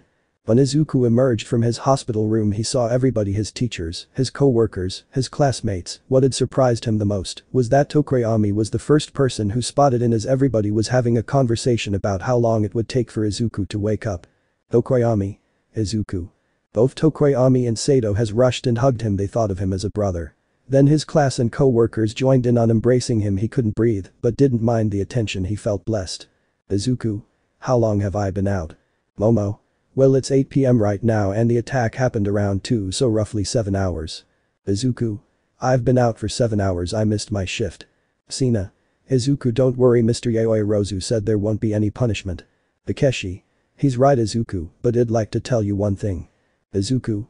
What is it? Takeshi. Don't worry about the hospital bills, I've covered them. Izuku. What, why? Takeshi. Izuku, you've been dealt with the worst hand in life and became a strong man on your own. I feel it's time you start to receive blessings for all your hardships. Takeshi hands Izuku some documents and a key. As Izuku looks over the document it read that he was now the owner of a mansion. Izuku. This is too much Mr. Yayoi Rozu, I can't accept this. Takeshi. Izuku, you've given up many things in life, always selfless, I want you to accept this gift. Izuku couldn't refuse. He really wanted to own this mansion, but he felt it would be best to work hard in order to own it. Before he could say anything Takeshi had more to say. Takeshi.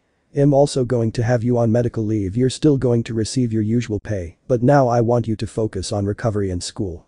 I also want you to enjoy your teenage years. Izuku. Mr. Yayoi Rozu, why are you being this generous with me? Takeshi. It's because I see a lot of my younger self in you.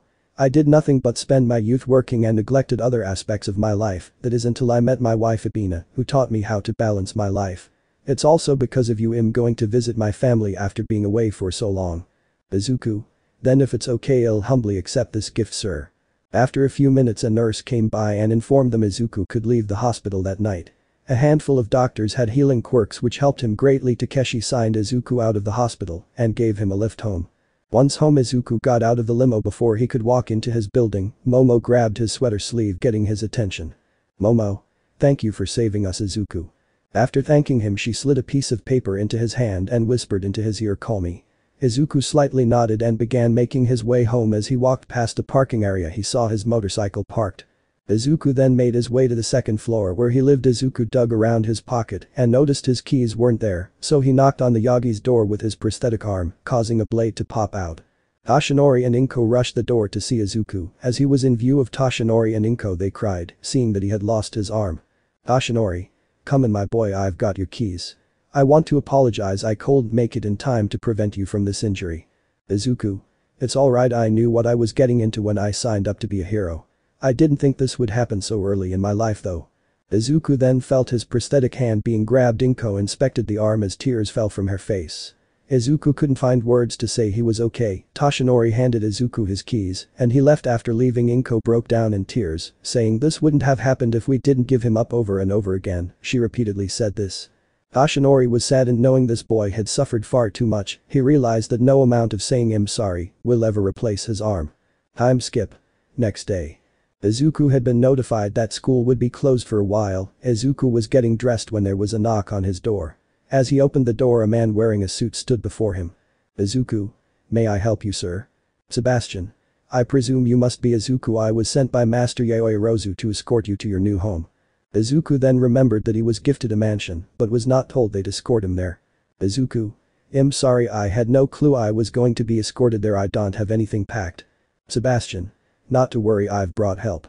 A small group of maids and butlers entered and began to clean and move Izuku's things into a moving van. Tashinori and Inko were confused as to what was happening to Izuku next door, so they went out to investigate. Tashinori. "What's going on here, Izuku?" "Izuku. It's moving day for me, so I think this is the last we'll see each other." "Sebastian. Ah yes, Izuku, the landlady was also informed of your departure. I must say that this may be the easiest move, since you own very little, no offense, sir." After an hour and a half, all of Izuku's belongings were packed and he was ready to leave. Inko nor Tashinori couldn't find the words to speak to the son they abandoned. He was now moving right then and there. They wanted to reveal the secret of being his parents, but the words wouldn't come out.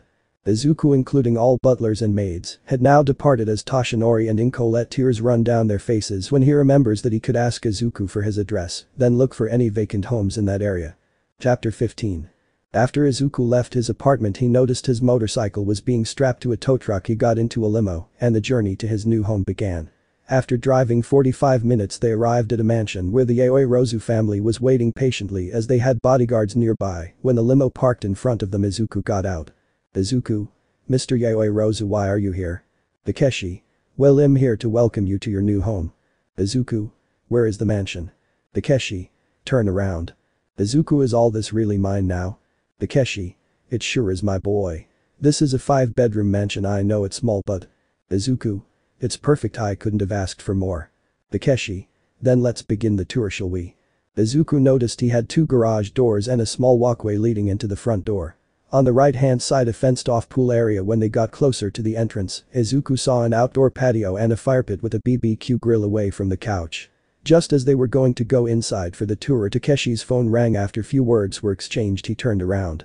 "Takeshi. Momo, your mother and I are needed for sudden meeting. Could you possibly show Izuku around his new home?"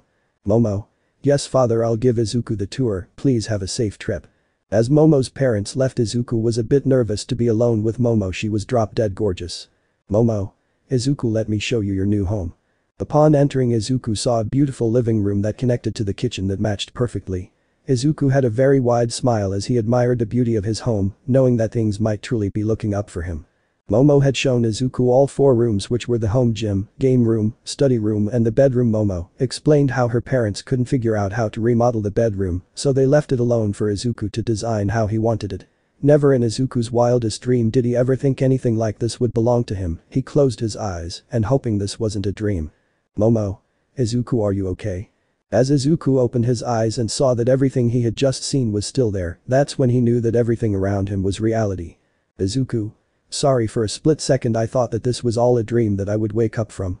I've never been one to be blessed with all these things." "Momo. Well, you deserve more. You've been dealt the worst hand in life, and it's about time you get a winning hand." "Izuku. Yaoi Rozu, I just want to thank you and your family for everything you've done for me." "Momo. Well, you can thank me by calling me Momo and think nothing of it. My father feels like he owes you so much more." "Izuku.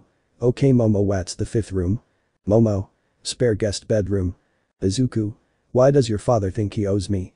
"Momo. It's because of you that father is going to visit his family after years of being away from them." "Izuku. I'm glad your father is going to reconnect with family." Izuku had saddened look which made Momo remember he was alone without anyone. "Momo. Izuku, please forgive me if I've said something to make you uncomfortable. Izuku. No, you didn't, but your father is truly blessed he has a place to return to. Me, I've been alone from the beginning, sometimes I wish I could have family. Momo. Izuku, family doesn't necessarily have to be blood related. Family comes in all forms, for example friends. You've got me, Sato and Tokoyami by your side, so don't you forget that. Momo then hugged Izuku without realizing what she was doing when she snapped out of it, she felt two arms embrace her. Izuku. Thanks Momo, I needed to hear that. So are your parents picking you up or would you like a ride? Momo.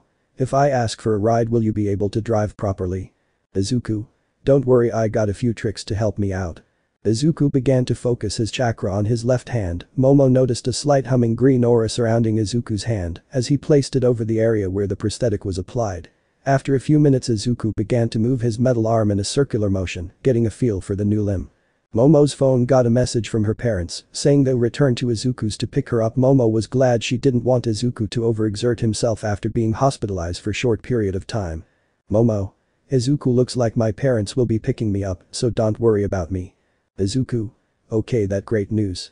Do you think you could help me with some rehabilitation exercises for my right arm? Momo. Of course, I'll be glad to help. Momo made a stress ball and tossed it to Izuku. After he catching the ball with his left hand, he placed the ball on his right palm.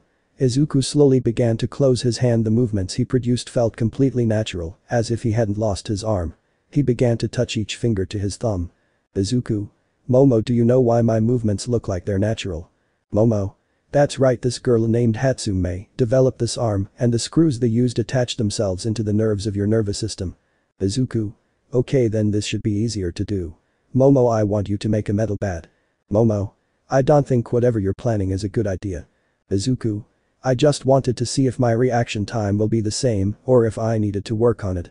Momo. Okay. The moment Momo made the bat she was about to swing, all of a sudden she heard, Momo, what in God's name were you about to do? Her parents returned and the only question that ran through Izuku's mind was how did they get in? Takeshi. I had spare keys for this mansion. Momo, what were you about to do? Izuku. I'm sorry Aoi Rozu-sen, I asked her if she could help test if my reaction time needed work. Abina. My goodness Izuku, not even a day has passed since you were discharged and you already want to train. Izuku. I apologize MRS Aoi Rozu, I just want to be at full strength again. Takeshi. I understand Izuku, but remember, take it slow, if you rush you'll end up hurting yourself, then it will take longer for you to heal. Izuku. I understand sir. Takeshi. Good, now we'll take our leave, please rest Izuku. Also here are the spare keys. Izuku. Thank you for everything Aoi Rozu. Takeshi. Think nothing of it my boy, it's about time you got a winning hand at life. The Aoi Rozu then left Izuku's home, but before Momo gave him a goodbye hug, the only one who saw was her mother as she had a smile on her face. Chapter 16. After 2 weeks UA was going to be closed until further notice. All students were anxious to get back to class. Izuku used this time wisely as he began to train harder than before. His rehabilitation was going smoothly, he was now comfortable using his right arm, as if he didn't lose it. During this off period Izuku had invited Sato and Tokoyami to hang out. They also worked out in order to be ready when classes start up again. Both Sato and Tokoyami had also assisted Izuku with his rehabilitation exercises, which thanks to their support, recovery was ahead of schedule. As a few days had passed nobody from UA had received word on when the school would be reopened, that was until Izuku got a call from All Might. Call. Hello young Izuku, how are you? Izuku, I'm doing well, what's the status on the school? Classes shall resume Friday, there will be a major announcement. Izuku. Thank you for letting me know, I'll see you Friday. Wait before you hang up. Izuku. Yes. Would it be possible if I can get your home address now? My wife and would like to visit you if it isn't too much trouble. Izuku. Sure, I live on 0144 Dagaba Drive, it's 45 minutes away from where I once lived. Thank you my boy, I'll see you in class. Call end. After the call ended Izuku's phone was filled with message notifications from the class 1, a group chat about how classes would resume Friday. Izuku put his phone on silent and went to the study room where he had many scrolls full of techniques or martial arts styles. Izuku picked up a scroll labeled Gauken Strong Fist. Izuku then began doing the kata for the martial art, hoping to add another style to his taijutsu arsenal. Time skipped to Friday. Izuku was picked up by Momo. She was worried that he may still need to recover before driving. As the drive to UA was quick, the two made it to school on time. As homeroom was about to begin, Izawa walked into the room. Izawa. Welcome back class. Izuku, hope you're feeling better. Izuku. I have a bit of pain, but nothing I can't handle. Izawa. Alright, glad to know. Now as of today you all will have 2 weeks to prepare for the sports festival. Jiro. Isn't it risky to hold the sports festival right after a villain attack? Izawa. If we cancel this event then the people will become uneasy. You all get 3 chances in a lifetime to make it to the top at the sports festival. Class dismissed for 2 weeks, see you till then. As everyone left they all had planned how to train. Izuku was going to use the time to learn some jutsus and master Gauken Jutsu. As Izuku continued to think many of his classmates had left except Momo, who was now trying to get his attention. Momo. Izuku. Izuku. Huh? What? Momo. Izuku, everyone's already left. Izuku. What about you? Why haven't you left? Momo. Your ride home, remember? Izuku. Oh right, sorry, I was lost in thought. Let's go. Time skip to Izuku's home. After having been dropped off home, Izuku decided to get started on his training. While Izuku had a spacious backyard, he had purchased a few training tools like a punching bag and a wooden dummy. Although the Izuku only had the wooden dummy and the punching bag set up, there was still plenty of space. He thought about calling up Sato and Tokoyami to set up a sparring session, but before he could there was someone ringing the doorbell, which Izuku heard while he was in the backyard. When he approached the front door and opened it, 2 of the 3 people shouted, "For we are here." It was none other than Toshinori, Inko and Sorahiko. Sorahiko. Can't you idiots be normal and not shout? Sorahiko shouted only to then smack Inko and Toshinori upside the head with a slap. Inko. Toshi. Sorry, we were excited. Izuku. Mr. and Mrs. Yagi. Mr. Torino, please come in. As they got to reconnect again after Izuku left, the 4 had talked and enjoyed each other's company. Izuku then gave them the grand tour of the place, which all seemed to impress them greatly. When they got to his backyard, they noticed there was plenty of room, even though a punching bag and wooden dummy were set up. Toshinori. Izuku, how are you preparing for the sports festival? Izuku. I'm adding another form of martial arts into my fighting styles and learning non-lethal techniques. All Might. How about we spar and see how you do? Izuku. It will be an honor. Izuku and All Might get ready to spar. As they both enter their fighting styles, Sorahiko being the referee, Izuku started by throwing his 3-prong kunai all over his backyard while All Might rushed him. Just when All Might threw a punch, he expected to make contact with Izuku, but instead he destroyed a log of wood. All Might began to take in his surroundings. When his eyes locked onto Izuku, he vanished in a split second, causing him to go wide-eye until Izuku unleashed his technique Leaf Hurricane.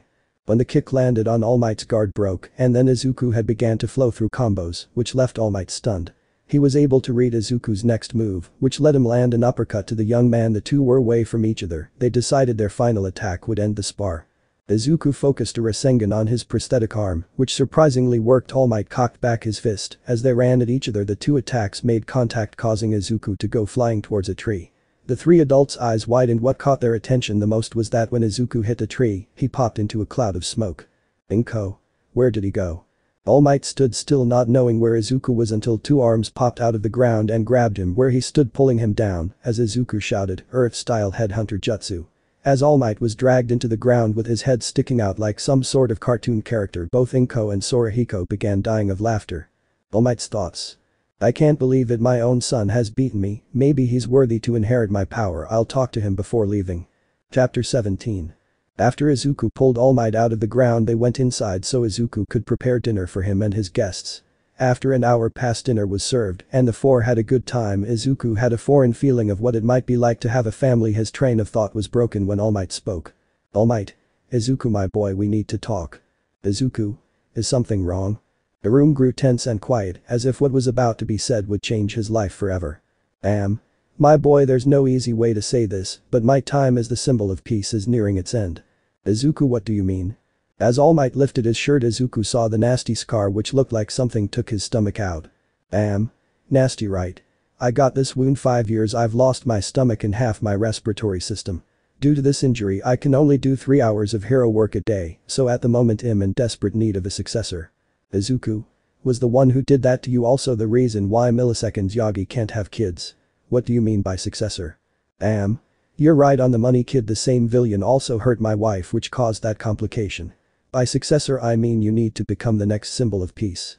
Izuku. Me, the next symbol of peace? Yes, my boy, for you see my quirk has the ability to be transferred to another. The name of my quirk is One for All. Izuku. One for All. Why are you telling me this? The reason I'm telling you this is because you're next to inherit my quirk. Izuku? What? There's gotta be someone better than me to inherit your power. I'm choosing you because you've got the makings of greatness in you. So will you accept? Izuku? If you believe in me then I'll try my best to live up to your wishes. I'm perfect now. Eat this. Sorry, I forgot to mention that my quirk can only be passed down through DNA. As Izuku reached for a strand of hair after he grabbed it, he ate it. He felt disgusted having to eat hair, but if All Might chose him, it must have been a reason that went far beyond what he was told. All Might. Now we wait for the hair to digest, then we can see how much training you need. Sorihiko. It'll help you out there, boy. I may not be as young as I was when I trained Toshinori, but it'll help you out. Izuku. Thank you everyone, I'll do my best not to disappoint you. Time flew by. It was time for the three guests to leave, but Sorihiko remembered that he brought Izuku's gift today. Sorihiko. Hey Izuku, come outside for a sec, I got a gift for you. Toshinori was on the verge of laughing thinking Izuku was going to get tricked like he did, then got a beating. Once the four were in the driveway, Izuku couldn't believe that right before his very eyes was a 1967 Chevy El Camino in red. Izuku. I can't believe it, a 1967 Chevy El Camino. This thing is old school. It looks like it's completely new, as if time has never touched it. Sorihiko. Well kid, I've had this thing completely restored over the years. Izuku. So is this your car? Sorihiko. Nope, it's yours. Sorihiko tosses the keys to Izuku as he's shocked to know that he now owns a car that collectors would kill for. Izuku. Wait, was this the car that you wanted me to look at? Sorihiko. Yup, sure is kid. I was going to take it to you, but after the accident I thought it would be best to give you your gift now. Izuku. I don't know what to say, thank you Sorihiko-san. Sorihiko. Not to worry kid, look, this car is stick shift, so how about I come over early in the morning, I teach you to drive, then in the afternoon straight to the evening we do some training. Izuku. Yes, that sounds like a great idea. I appreciate any help I can get. Now that the three had left Izuku's home, he was alone with a brand new car which he asked Sorihiko to park inside the garage. Izuku went to his room. After locking up downstairs he suddenly felt dizzy and nauseous, finally reaching his bed he passed out. Izuku's dream. As Izuku takes a quick glance at his surroundings, he remembers going to sleep in his bed but is surrounded by darkness when all of a sudden a flickering light begins to shine brightly as multiple people appear. The five who were visible said in unison, "We're always watching." Izuku dream ends. Izuku woke up around 2 in the morning, confused. He then thought about asking Sorihiko if there was any deeper history behind One for All that Toshinori didn't cover. When an excruciating pain had hit Izuku in the pit of his stomach, causing him to curl up like a ball and suffer through the pain. Chapter 18. The following morning Izuku woke up, but he felt weird because when he got up the floor looked farther away from him. Izuku once stood at 5'5", but this morning he felt taller. Izuku decided to sit down and meditate to see if he can clear his mind and find the answers he needs. Within the first 5 minutes in meditation Izuku was in his mindscape where it looked like an open field full of beauty and nature. It's about time you show up kid, I was wondering when you'd get here. There stood before him a beautiful woman who seemed to be waiting just for him. Izuku was still confused, but he decided to ask questions as to why a beautiful woman was expecting him. Izuku. Who are you? I am number 7, but my name is Nana Shimura. Izuku. Number 7. Wait, were you All Might's predecessor? Nana. Yup, I gave him One for All and taught him everything I know. Izuku. Wow, it's an honor to meet you Nana, I guess you can call me number 9 or Izuku. Nana. Well, I can't believe that Tashi chose someone to carry the torch. Come with me, we've got to go meet the first master. Izuku. Wait, I'm meeting the first master? But I saw 5 of you in my dream. Nana. You see, the 5th, 3rd and 6th masters believe that you're not ready to meet them in due time though. Izuku. Why does first want to see me? Nana. Well, that bonehead Toshinori didn't fully tell you the whole story about One for All, so first will tell you. After walking a bit more they met a man whose hair was long that covered his face. First. Hello, you must be number 9, correct, or better known as Izuku. Izuku. Yes, I am. Are you going to tell me the history of One for All? First. Yes. It all began over 100 years ago when quirks began to manifest, people began to riot. Many of those within the government didn't take kindly to those who had these powers. Everything then changed during the Age of Darkness. Izuku. What happened? First. My brother happened. My older brother developed a quirk which allowed him to steal and give. Quirks began to reign over Japan. My guess is that if this fact isn't taught in school, then the government is ashamed to reveal this to the world. Izuku. What was the name of your brother's quirk? First. He called his quirk All for One. When he noticed that I had shown no sign of a quirk, he came and forced the stockpile quirk on me. For what purpose he pushed that power onto me I don't know. Little did I know my true quirk was useless on its own. I could pass down my quirk, but as the two quirks fused something new was born. Do you know what that was? Izuku. One for all. First. Yes, I passed it down to my successor with the goal of stopping my brother. If you are the ninth holder, then that means your predecessor has failed. I pray and hope that you are the one to end this cycle of hate. Izuku. Master, I vow that I'll do whatever it takes to bring peace to this world, even if I have to fight to my last breath in order to do so. First. I'm glad to hear, but I believe that your dream and my dream are combined. Your goal is to end discrimination against villain-like quirks, while mine is to finally end the suffering my brother has caused. Izuku begins to fade from his mindscape. What's happening to me? He shouted as his body was slowly fading away. First. Don't worry, your meditation was interrupted. You'll be able to talk to us soon. As Izuku opened his eyes and heard his doorbell being rung repeatedly, he quickly got dressed and answered the door, leaving both Toshinori and Sorahiko surprised that Izuku was no longer the 5-foot-tall young man they met, but was now a 6-foot-tall young man. Izuku. Please come inside. The two complied with Izuku and were confused at this sudden growth spurt. As the three walked into the living room, Izuku decided to make tea for his guests. After a few minutes he handed them tea and spoke. Izuku. Well, you're probably wondering how I got this tall. Yes, we are. Sorahiko. I probably have a good guess, but I want to hear what the kid says. Izuku. I believe that when One for All fused with my quirk, it not only gave me a growth spurt, but it may have stretched out my chakra coils because I felt an excruciating pain within my stomach. Sorahiko. Well, that confirms my guess, it's just like N. Izuku. Nana Shimura mentioned something like this might happen. Sorahiko. Kid, how do you know that name? Before Izuku could answer, he kept hearing Nana's voice faintly say, summon. Izuku thought he'd try summoning. Izuku. Before I answer that, I want to try something. Izuku bit his left thumb and drew a line across his right palm and began to do hand signs. When he finished, he slammed his hand, summoning jutsu. Both Toshinori and Sorahiko saw a curvy figure in smoke. When that cleared, right before their eyes stood Nana Shimura. Nana. Hey guys, hope you've been well. She said with her signature smile. The two quickly rushed her and embraced their old friend master. It was a heartfelt reunion for the three. Izuku left to give them some privacy as he went to the backyard to start his morning training. In the living room. How are you here, Nana? Nana. One for All is still a mystery, but I met the first. Sorahiko. You don't meet the first master, do you? Nana. Yes, I do. He said that along with passing down the quirk, your spirit is also passed down to give guidance to the next wielder. How was he able to summon you? Nana. When his quirk was added and fused with One for All, I'm sure it allowed him to summon the masters who came before him. So far, I think he's only able to summon me and the first. Amazing. It good to see you again, Nana. Nana. Likewise, Tashi. Oh, I forgot to give you your gift. Nana charged an uppercut and hit Toshinori in the gut, causing him to lose all his air. As he looked up, he saw his master had small tears forming in her eyes. Nana. How could you abandon your son for 15 years? Toshinori. How did you know? Nana. One for All, we're always watching. Chapter 19. After Toshinori had the wind knocked out of him by his former teacher, he had a look of confusion as to why she had done it. Toshinori. Why did you hit me? Nana. The last words I told you were be happy and live a great life, but yet you've made the same mistake I made years ago. Toshinori. How was I supposed to be happy? You were dead, then I found happiness like you wanted. Nana. You abandoned your son, why didn't you man up? Toshinori. You also abandoned your kid. Nana. Yes, but I did it because I didn't want him to see his mother dead. Sure, I'm not the best parent, but I still tried to raise him before I gave him up. You on the other hand only allowed his birth, yet didn't try to raise him, and he turned out to be an amazing young man. Toshinori has heard this from many people that he's delaying the reveal of his son. Well, Sorahiko, aren't you going to tell this fool anything? It was then she realized that he was no longer there as she looked for him, although Toshinori and Nana saw he was in the backyard with Izuku.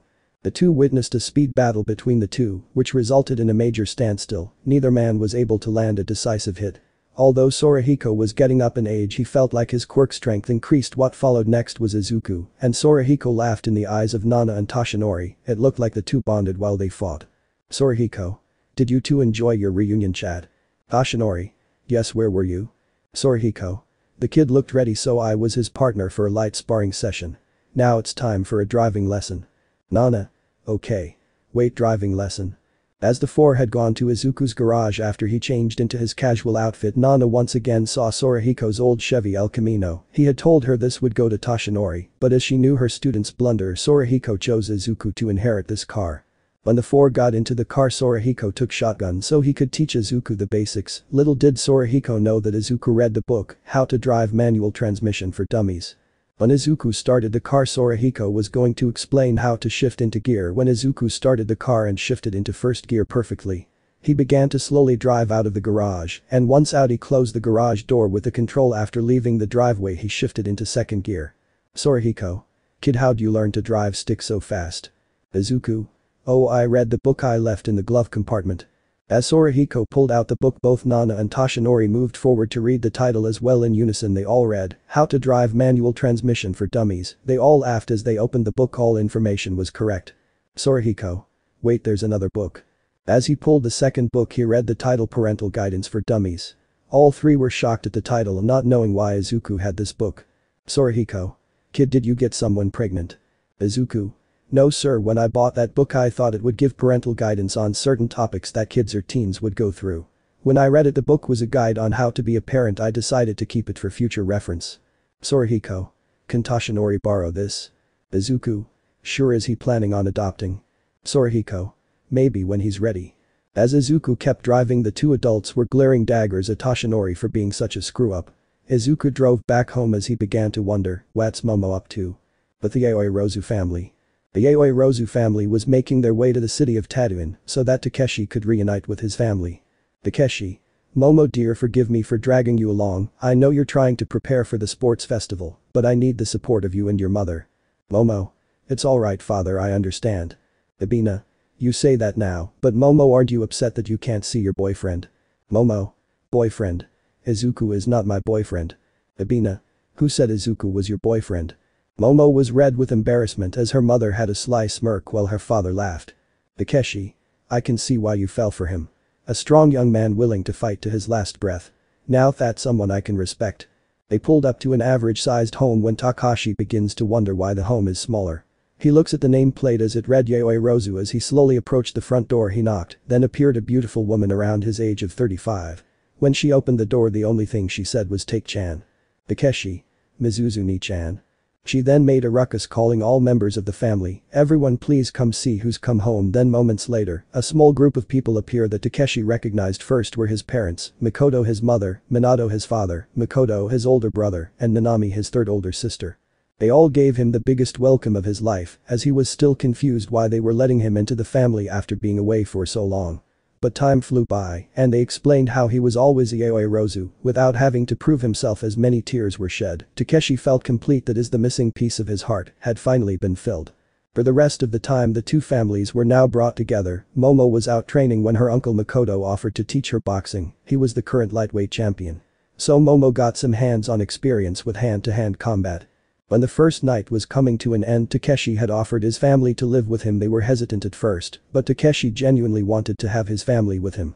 His childhood home would become the family summer home, but first he'd renovate it. When Takeshi went to bed, before he shut his eyes, he thanked Izuku for allowing him to see the big picture so he could reconnect with his family, as he swore to help Izuku one day just as he helped him. Takeshi would consider this another debt he would owe Izuku. Chapter 20. The training period had come and gone. The students returned to school for the sports festival. Everyone was excited. What nobody expected was the fact that Izuku was no longer the 5-foot-tall cinnamon roll. When he entered Class 1A's waiting room, people saw a 6-foot-tall Izuku with a body built like a tank. Todoroki had approached Izuku as he stood before him. Shoto had spoken his piece. Izuku, you are one of the most powerful students in our class, and I want you to know that today I will surpass you. Hiroshima was confused, so he tried to defuse the situation because things were probably going to get heated. Hiroshima. Whoa Todoroki, now is not the time to declare war on anybody. Todoroki. We're here to become heroes, not become friends. Izuku. Well Todoroki, let me tell you something, keep this attitude up, you'll end up pushing people away. There will be a day when you need help, but your pride will push them all away. Class 1A was called to the field where the festival would take place. The audience roared as they were excited to see what these heroes in training could do. Izuku saw one person, it was Shiozaki Ibara. She looked happy as she had a glow around her. He was happy. Once all class introductions were out of the way, Midnight called for the Izuku to do the student pledge. As he walked up to the podium he was nervous, but then the voices of Nana and First were speaking in his head, calming him down. Once Izuku had centered his thoughts, he knew what to say. He reflected on his life and all the struggles he had to face in order to be where he's at. Izuku. I personally grew up with a difficult life, but what helps me is to keep the hard times in the front of my mind because it allows me to go into these big moments that I worked my ass off to get. What it also does for me is that I keep my back against this Moth of Kerr points to wall because it's what I believe in. And when my back is against this Moth of Kerr, then there is nowhere else to go but forward. So I say to all my fellow competitors, show the world what you have to offer, show them why you deserve to be in the hero course. For those of you recommended students, show the world why your recommendation wasn't used in vain, show them why you're recommended. So let's show the world today on this day why. There's no need to fear because we have arrived. Izuku took a step away from the microphone and expected to be tossed off stage for swearing when a slow clapping began to fill the arena. This speech had now motivated many to step their game up if they want a shot at the hero course. The people in the audience also motivated and inspired by this speech. Up above in the teacher's balcony, all teachers stared at Toshinori and Inko. Snipe. So when are you telling your son the truth? Tashi. Inko. We don't know. Nezu. Well, you best do it soon, if not I'll do it for you. We all know that's your son. The facial features and the green wild hair are a dead giveaway. Toshinori. Okay, we'll do it soon. Back to the stage. Pro Hero Midnight was the proctor for the sports festival. It was revealed that the first event was a race. Midnight. For the first event it will be a race. When the first 42 to complete the course arrive, they will be eligible to move on to round 2. Every student was at the starting line. Izuku saw how small the space was to get through, so when nobody was looking Izuku began to channel chakra into his feet. When the starting gun went off everyone rushed the small exit. Few of Class 1A's students had made it out. Izuku was running on the tunnel's walls to avoid getting caught in within the crowd. Once he was finally out he began to run and catch up to the pack leaders, which were Todoroki and Bakugo, when suddenly Mineta tried to latch onto Todoroki. He was smacked away by a giant robot. It was the 0 pointers from the entrance exam. Izuku made a leaf hurricane to send the robot flying. The crowd was astonished by this. They began to cheer for Izuku, who was now in 3rd place. The top 3 had reached the second obstacle, which was a gorge. The only way to cross was either use your quirk to get across or use the tight ropes. Many had already caught up to this part of the race. Izuku dashed past them as he balanced upon the tight rope. Once everyone remembered it was a race, Todoroki used his ice like Iceman, allowing him to surf over the gorge, while Bakugo was using his explosions like jets. Izuku was slowly gaining as he channeled chakra into his legs, giving him a speed boost. As he was still in 3rd place, Izuku decided to use one for all. He spread the energy through his whole body, giving him another boost. He hadn't used it much outside of practice, but he slowly increased the power's output. He used 5%, then kept increasing it by 5 until he hit 35%, which caused him strain on his muscles.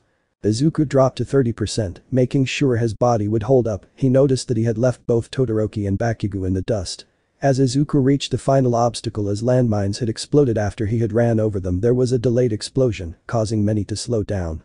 After the explosions were over, Izuku had run and come in 1st place, making the entire crowd cheer in a massive roar that echoed through the entire stadium.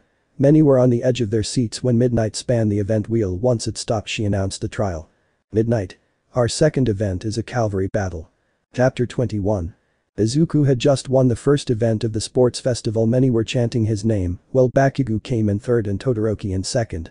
As the stadium was continuing to fill up with students who were eligible for the second round, until Aoyama Yuga had made it at the cutoff 42nd. Anyone else who made it after were not eligible for round 2. Momo came in at 16th place, which was still pretty good. The crowd waited in suspense until the second event was announced. As Midnight came up to the mic, she had made an announcement. Midnight. The second event is the cavalry battle. Now the point system will go by 5 and increase by 5, but the reward for first place is 10 million points. At this moment Izuku felt like everyone stared was going to be gunning for him at the start of the event. There was only 10 minutes to form a team. Izuku's first pick was Momo, so he went to her. Izuku. Momo, please join my team. Momo. I'm sorry Izuku, but me and the girls are ready to take you down.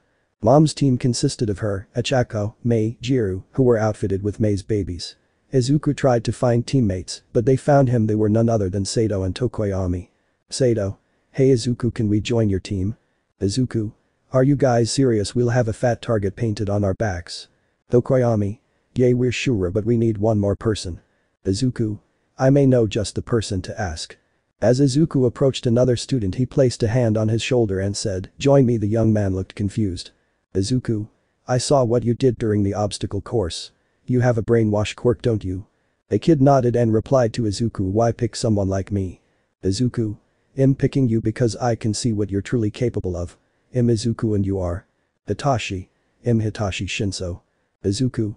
Well, let's do our best, Shinso.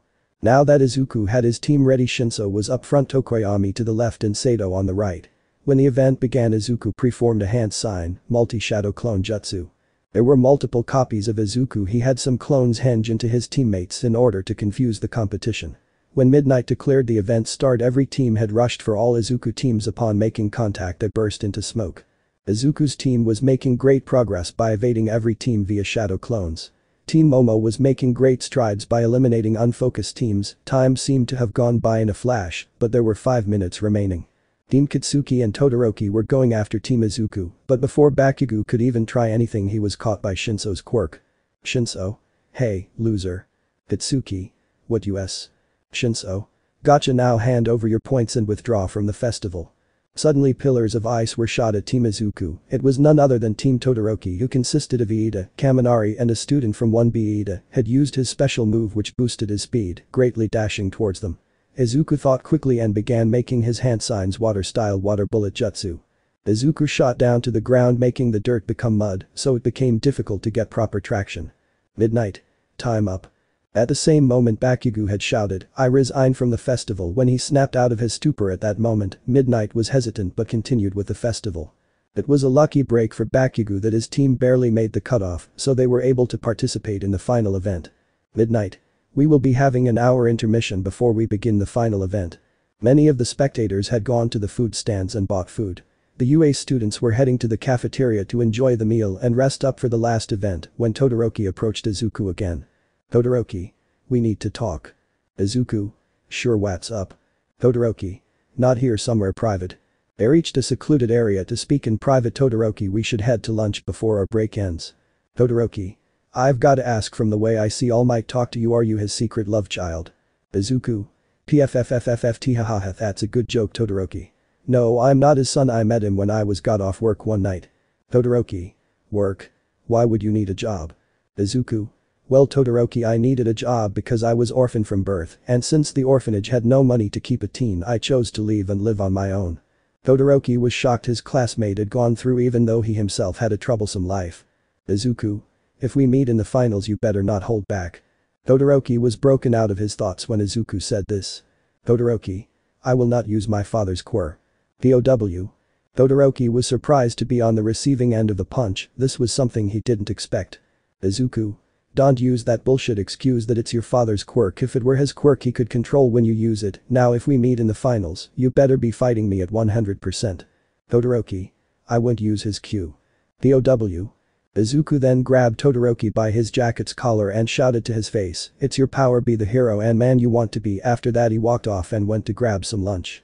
Chapter 22.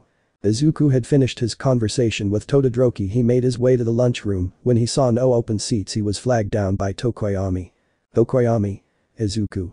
He joined Tokoyami and Sato for lunch. As they were eating, the trio overheard a conversation that made them disgusted. Aoi Rozu, Mr. Izawa asked me to tell you to get the girls ready for the big cheerleader battle. Momo. What? I've never heard of such an event. Mineta. Well, if you want to get into trouble. At this moment Izuku was crushing Mineta's head with his hands, while Tokoyami and Sato were covering Kaminari's escape. Izuku. I suggest you stop lying to fulfill any perverted fantasies you both have. Mineta. We're not lying. Izuku applied more pressure, making Mineta squirm and flail around until Izawa approached the commotion. Izawa. What's going on here? Izuku. It seems you sent Mineta and his sidekick Kaminari to tell the girls about a cheerleader battle for the next event. Izawa. Illogical, I wouldn't send a student with a message, I'd deliver it myself. Mineta. Izawa-sensei, I'm sorry. Mineta cried as his head was close to popping like a grape, begging for forgiveness. Izawa. Don't apologize to me, apologize to the girl for almost humiliating them on a global scale. Mineta begged for forgiveness. The girls agreed under the condition that both Kaminari and Mineta not speak to them until the end of the festival. The two perverts were sent away. Momo. Thanks Izuku, Tokoyami, Sato and Izawa-sensei. Izuku. You're welcome, Momo. Mr. Izawa, I believe that Kaminari should receive a light punishment. Izawa. How do you figure? Izuku. Have you heard of the expression one rotten apple spoils the bunch? Izawa. So what do you suggest? Izuku? I say we remove Mineta from the hero course and bring in someone better. Izawa? Who do you have in mind? Izuku? He goes by the name Hitachi Shinso, his quirk brainwash. With the proper training he can be a major asset with interrogations. Izawa was intrigued by this idea, so he thought about it carefully. Then saw the benefits of this trade, since Mineta hasn't shown that he's worth keeping in the hero course. Izawa? Alright, I'll have to think about it a bit longer before I make a final decision.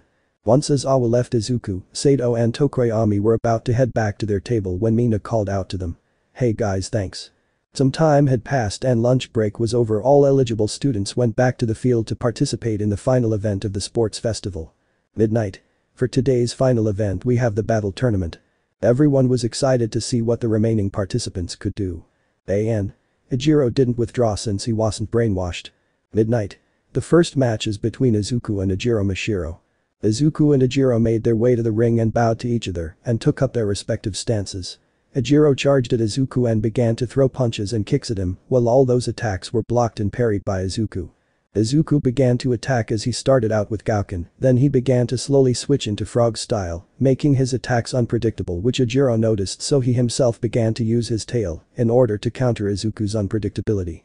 Izuku didn't want to drag the battle out more than necessary, he then activated 5% full cowl and used his leaf hurricane technique, which sent Ejiro flying out of the ring. Midnight. This fight is over, our winner is Izuku. The crowd roared in excitement, but then they saw Izuku go up to Ejiro and offer him a hand, which he gladly accepted. The crowd was moved through his sportsmanship. Midnight then announced, "This level of respect and sportsmanship turns me on." Many began to wonder why this would turn her on, but all the people wanted was to see the next match. Second match was between Shinso and Kaminari. The two made their way to the ring. Before the fight started, Shinso told him, "Good luck, my the best man win." Kaminari responded, which allowed Shinso to use his quirk on him. When Midnight announced the fight to begin, Shinso had Kaminari capture. He was commanded to walk off stage, and he did this, left many confused, but Shinso was declared the winner.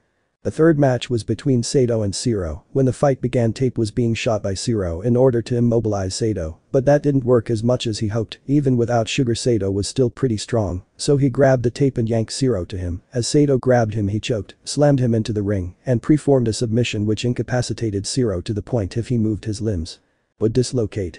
Midnight ruled in favor of Sato winning the match. The fourth match was Todoroki versus a student in Class 1B. This match was quickly over when Todoroki unleashed a glacier, encasing his opponent in ice. Fifth match was Ichako versus Katsuki. She made a meteor shower style attack that could have beaten him, but was completely destroyed by an explosion.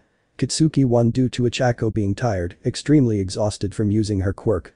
After this fight it was Momo against Tokoyami. This was a chance for Momo to put all she learned into this fight to make her family proud.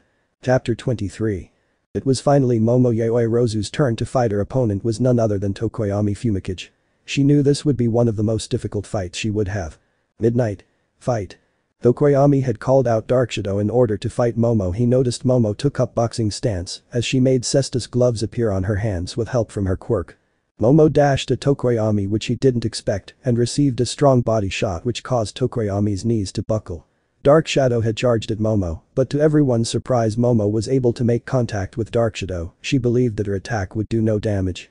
Dark Shadow was now swinging wild in somewhat of a desperation act while trying to protect Tokoyami. Momo was bobbing and weaving just like her uncle showed her. All members of the Yaoi Rozu were present to see Momo compete. Her uncle had shouted, hoping to encourage her, show the world what the Yaoi Rozu can do. It seemed to have worked because Momo kept landing combination punches until Dark Shadow had caught her fist and threw her near the edge of the ring. Momo ran at Tokoyami, but everyone noticed a green aura emitting from her. As she jumped, only two people noticed what she did, and they were Izuku and Ejiro. Ejiro? Did she just use? Izuku? Yeah, she just did. After seeing it a few times, she just used the leaf hurricane. As Tokoyami was flying out of the arena, Dark Shadow tried to grab her, so it would be a double KO, but Dark Shadow came face to face with a Russian nesting doll which opened and released a blinding light, causing him to return to his host. The battle ended right then and there. Midnight. The victor is Momo Yaoi Rozu. The crowd went wild. A small percent of the audience expected her to break under pressure. She felt proud that she advanced into the semi-finals. As she looked at where her family was seated, all of them from her grandparents, aunts, uncles and parents, they all shared a proud look as if saying congratulations. Midnight. For the semi-final match, let's have Izuku versus Katsuki. The two new fighters made their way to the stage. Izuku was calm and relaxed, but Kitsuki on the other hand was furious. Kitsuki. You ready to be at your rightful place beneath me, loser? Izuku. Throw out that pride, it will be your death. Midnight. Battle begin. Kitsuki, alright you orphan bastard, fight me at full strength. Izuku. If you want me at full strength, don't blame for what happens, give me a moment. Izuku lifted his pants revealing leg weights, he then took both of them off. That's much better. As the stage shook due to the amount of weight Izuku had just dropped, many believed he was crazy. Izuku then powered up 10% of One for All and dashed to Kitsuki at incredible speeds unseen to the human eye. When Izuku smashed his arm into an uppercut-like motion, he quickly had Kitsuki in a hold, preventing his escape. The descent was a different story as they came down in a spiral head first. The second an impact was made, a cloud of dust covered the fighters. When then arena cleared, Kitsuki was knocked out. Midnight. Kitsuki Bakugo is knocked out. The crowd went wild. Izuku has done nothing but impress the world, showing them that he's pro-hero material. Teacher Skybox. Snipe. So All Might Kinetics, when are you going to tell your son your real identity? Ashi. At the end of the sports festival. Inko what? Ashi. Whatever the final result is, I'll reveal his heritage to the world. Inko. Let's hope he accepts us. Back to fight. It was now Momo vs Todoroki. This match was over rather quickly. Todoroki had frozen Momo, restricting her movements. The Yaoi Rozu were proud that Momo had made it far into the festival. Chapter 24.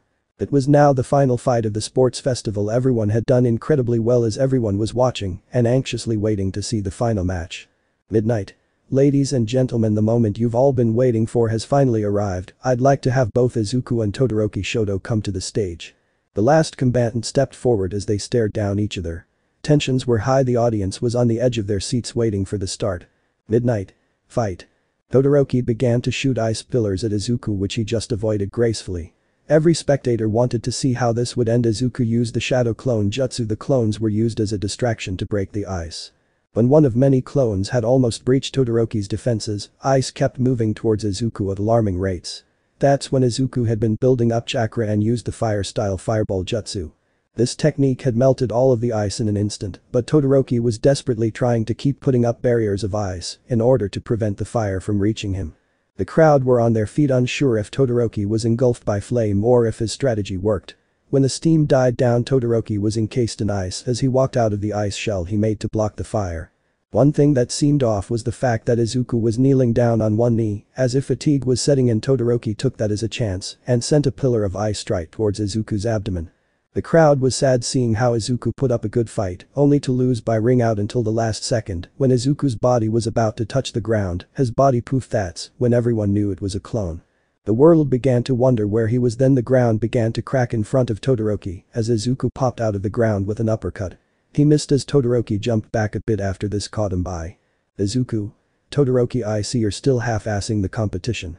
If you continue to do this, I recommend you drop out now. Todoroki. Like I told you, I won't be using his. Izuku. Cut the crap, everyone here has been putting their all into the sports festival to try and make their dreams come true. Well, you're disrespecting everyone's efforts. You've yet to hit me, so hit me with everything you got. Todoroki foolishly launched more ice at Izuku, which was shattered easily since it wasn't as fast or as powerful from his previous attacks. Izuku. I said it earlier and I'll say it again, at your quirk your power, don't become a prisoner. Then everything just stopped for Shoto as the memories of his mother flowed into his head like a flood. He remembered those were the same words that his mother would say to him.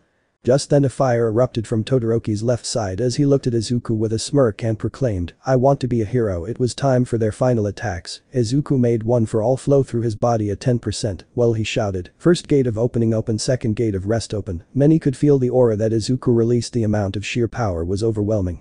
In the stands. Ajiru. Oh my god. His classmates heard him as they were confused as to why he was in shock. Kirishima. Hey bro, you okay? Ajiro. Yeah, it's incredible.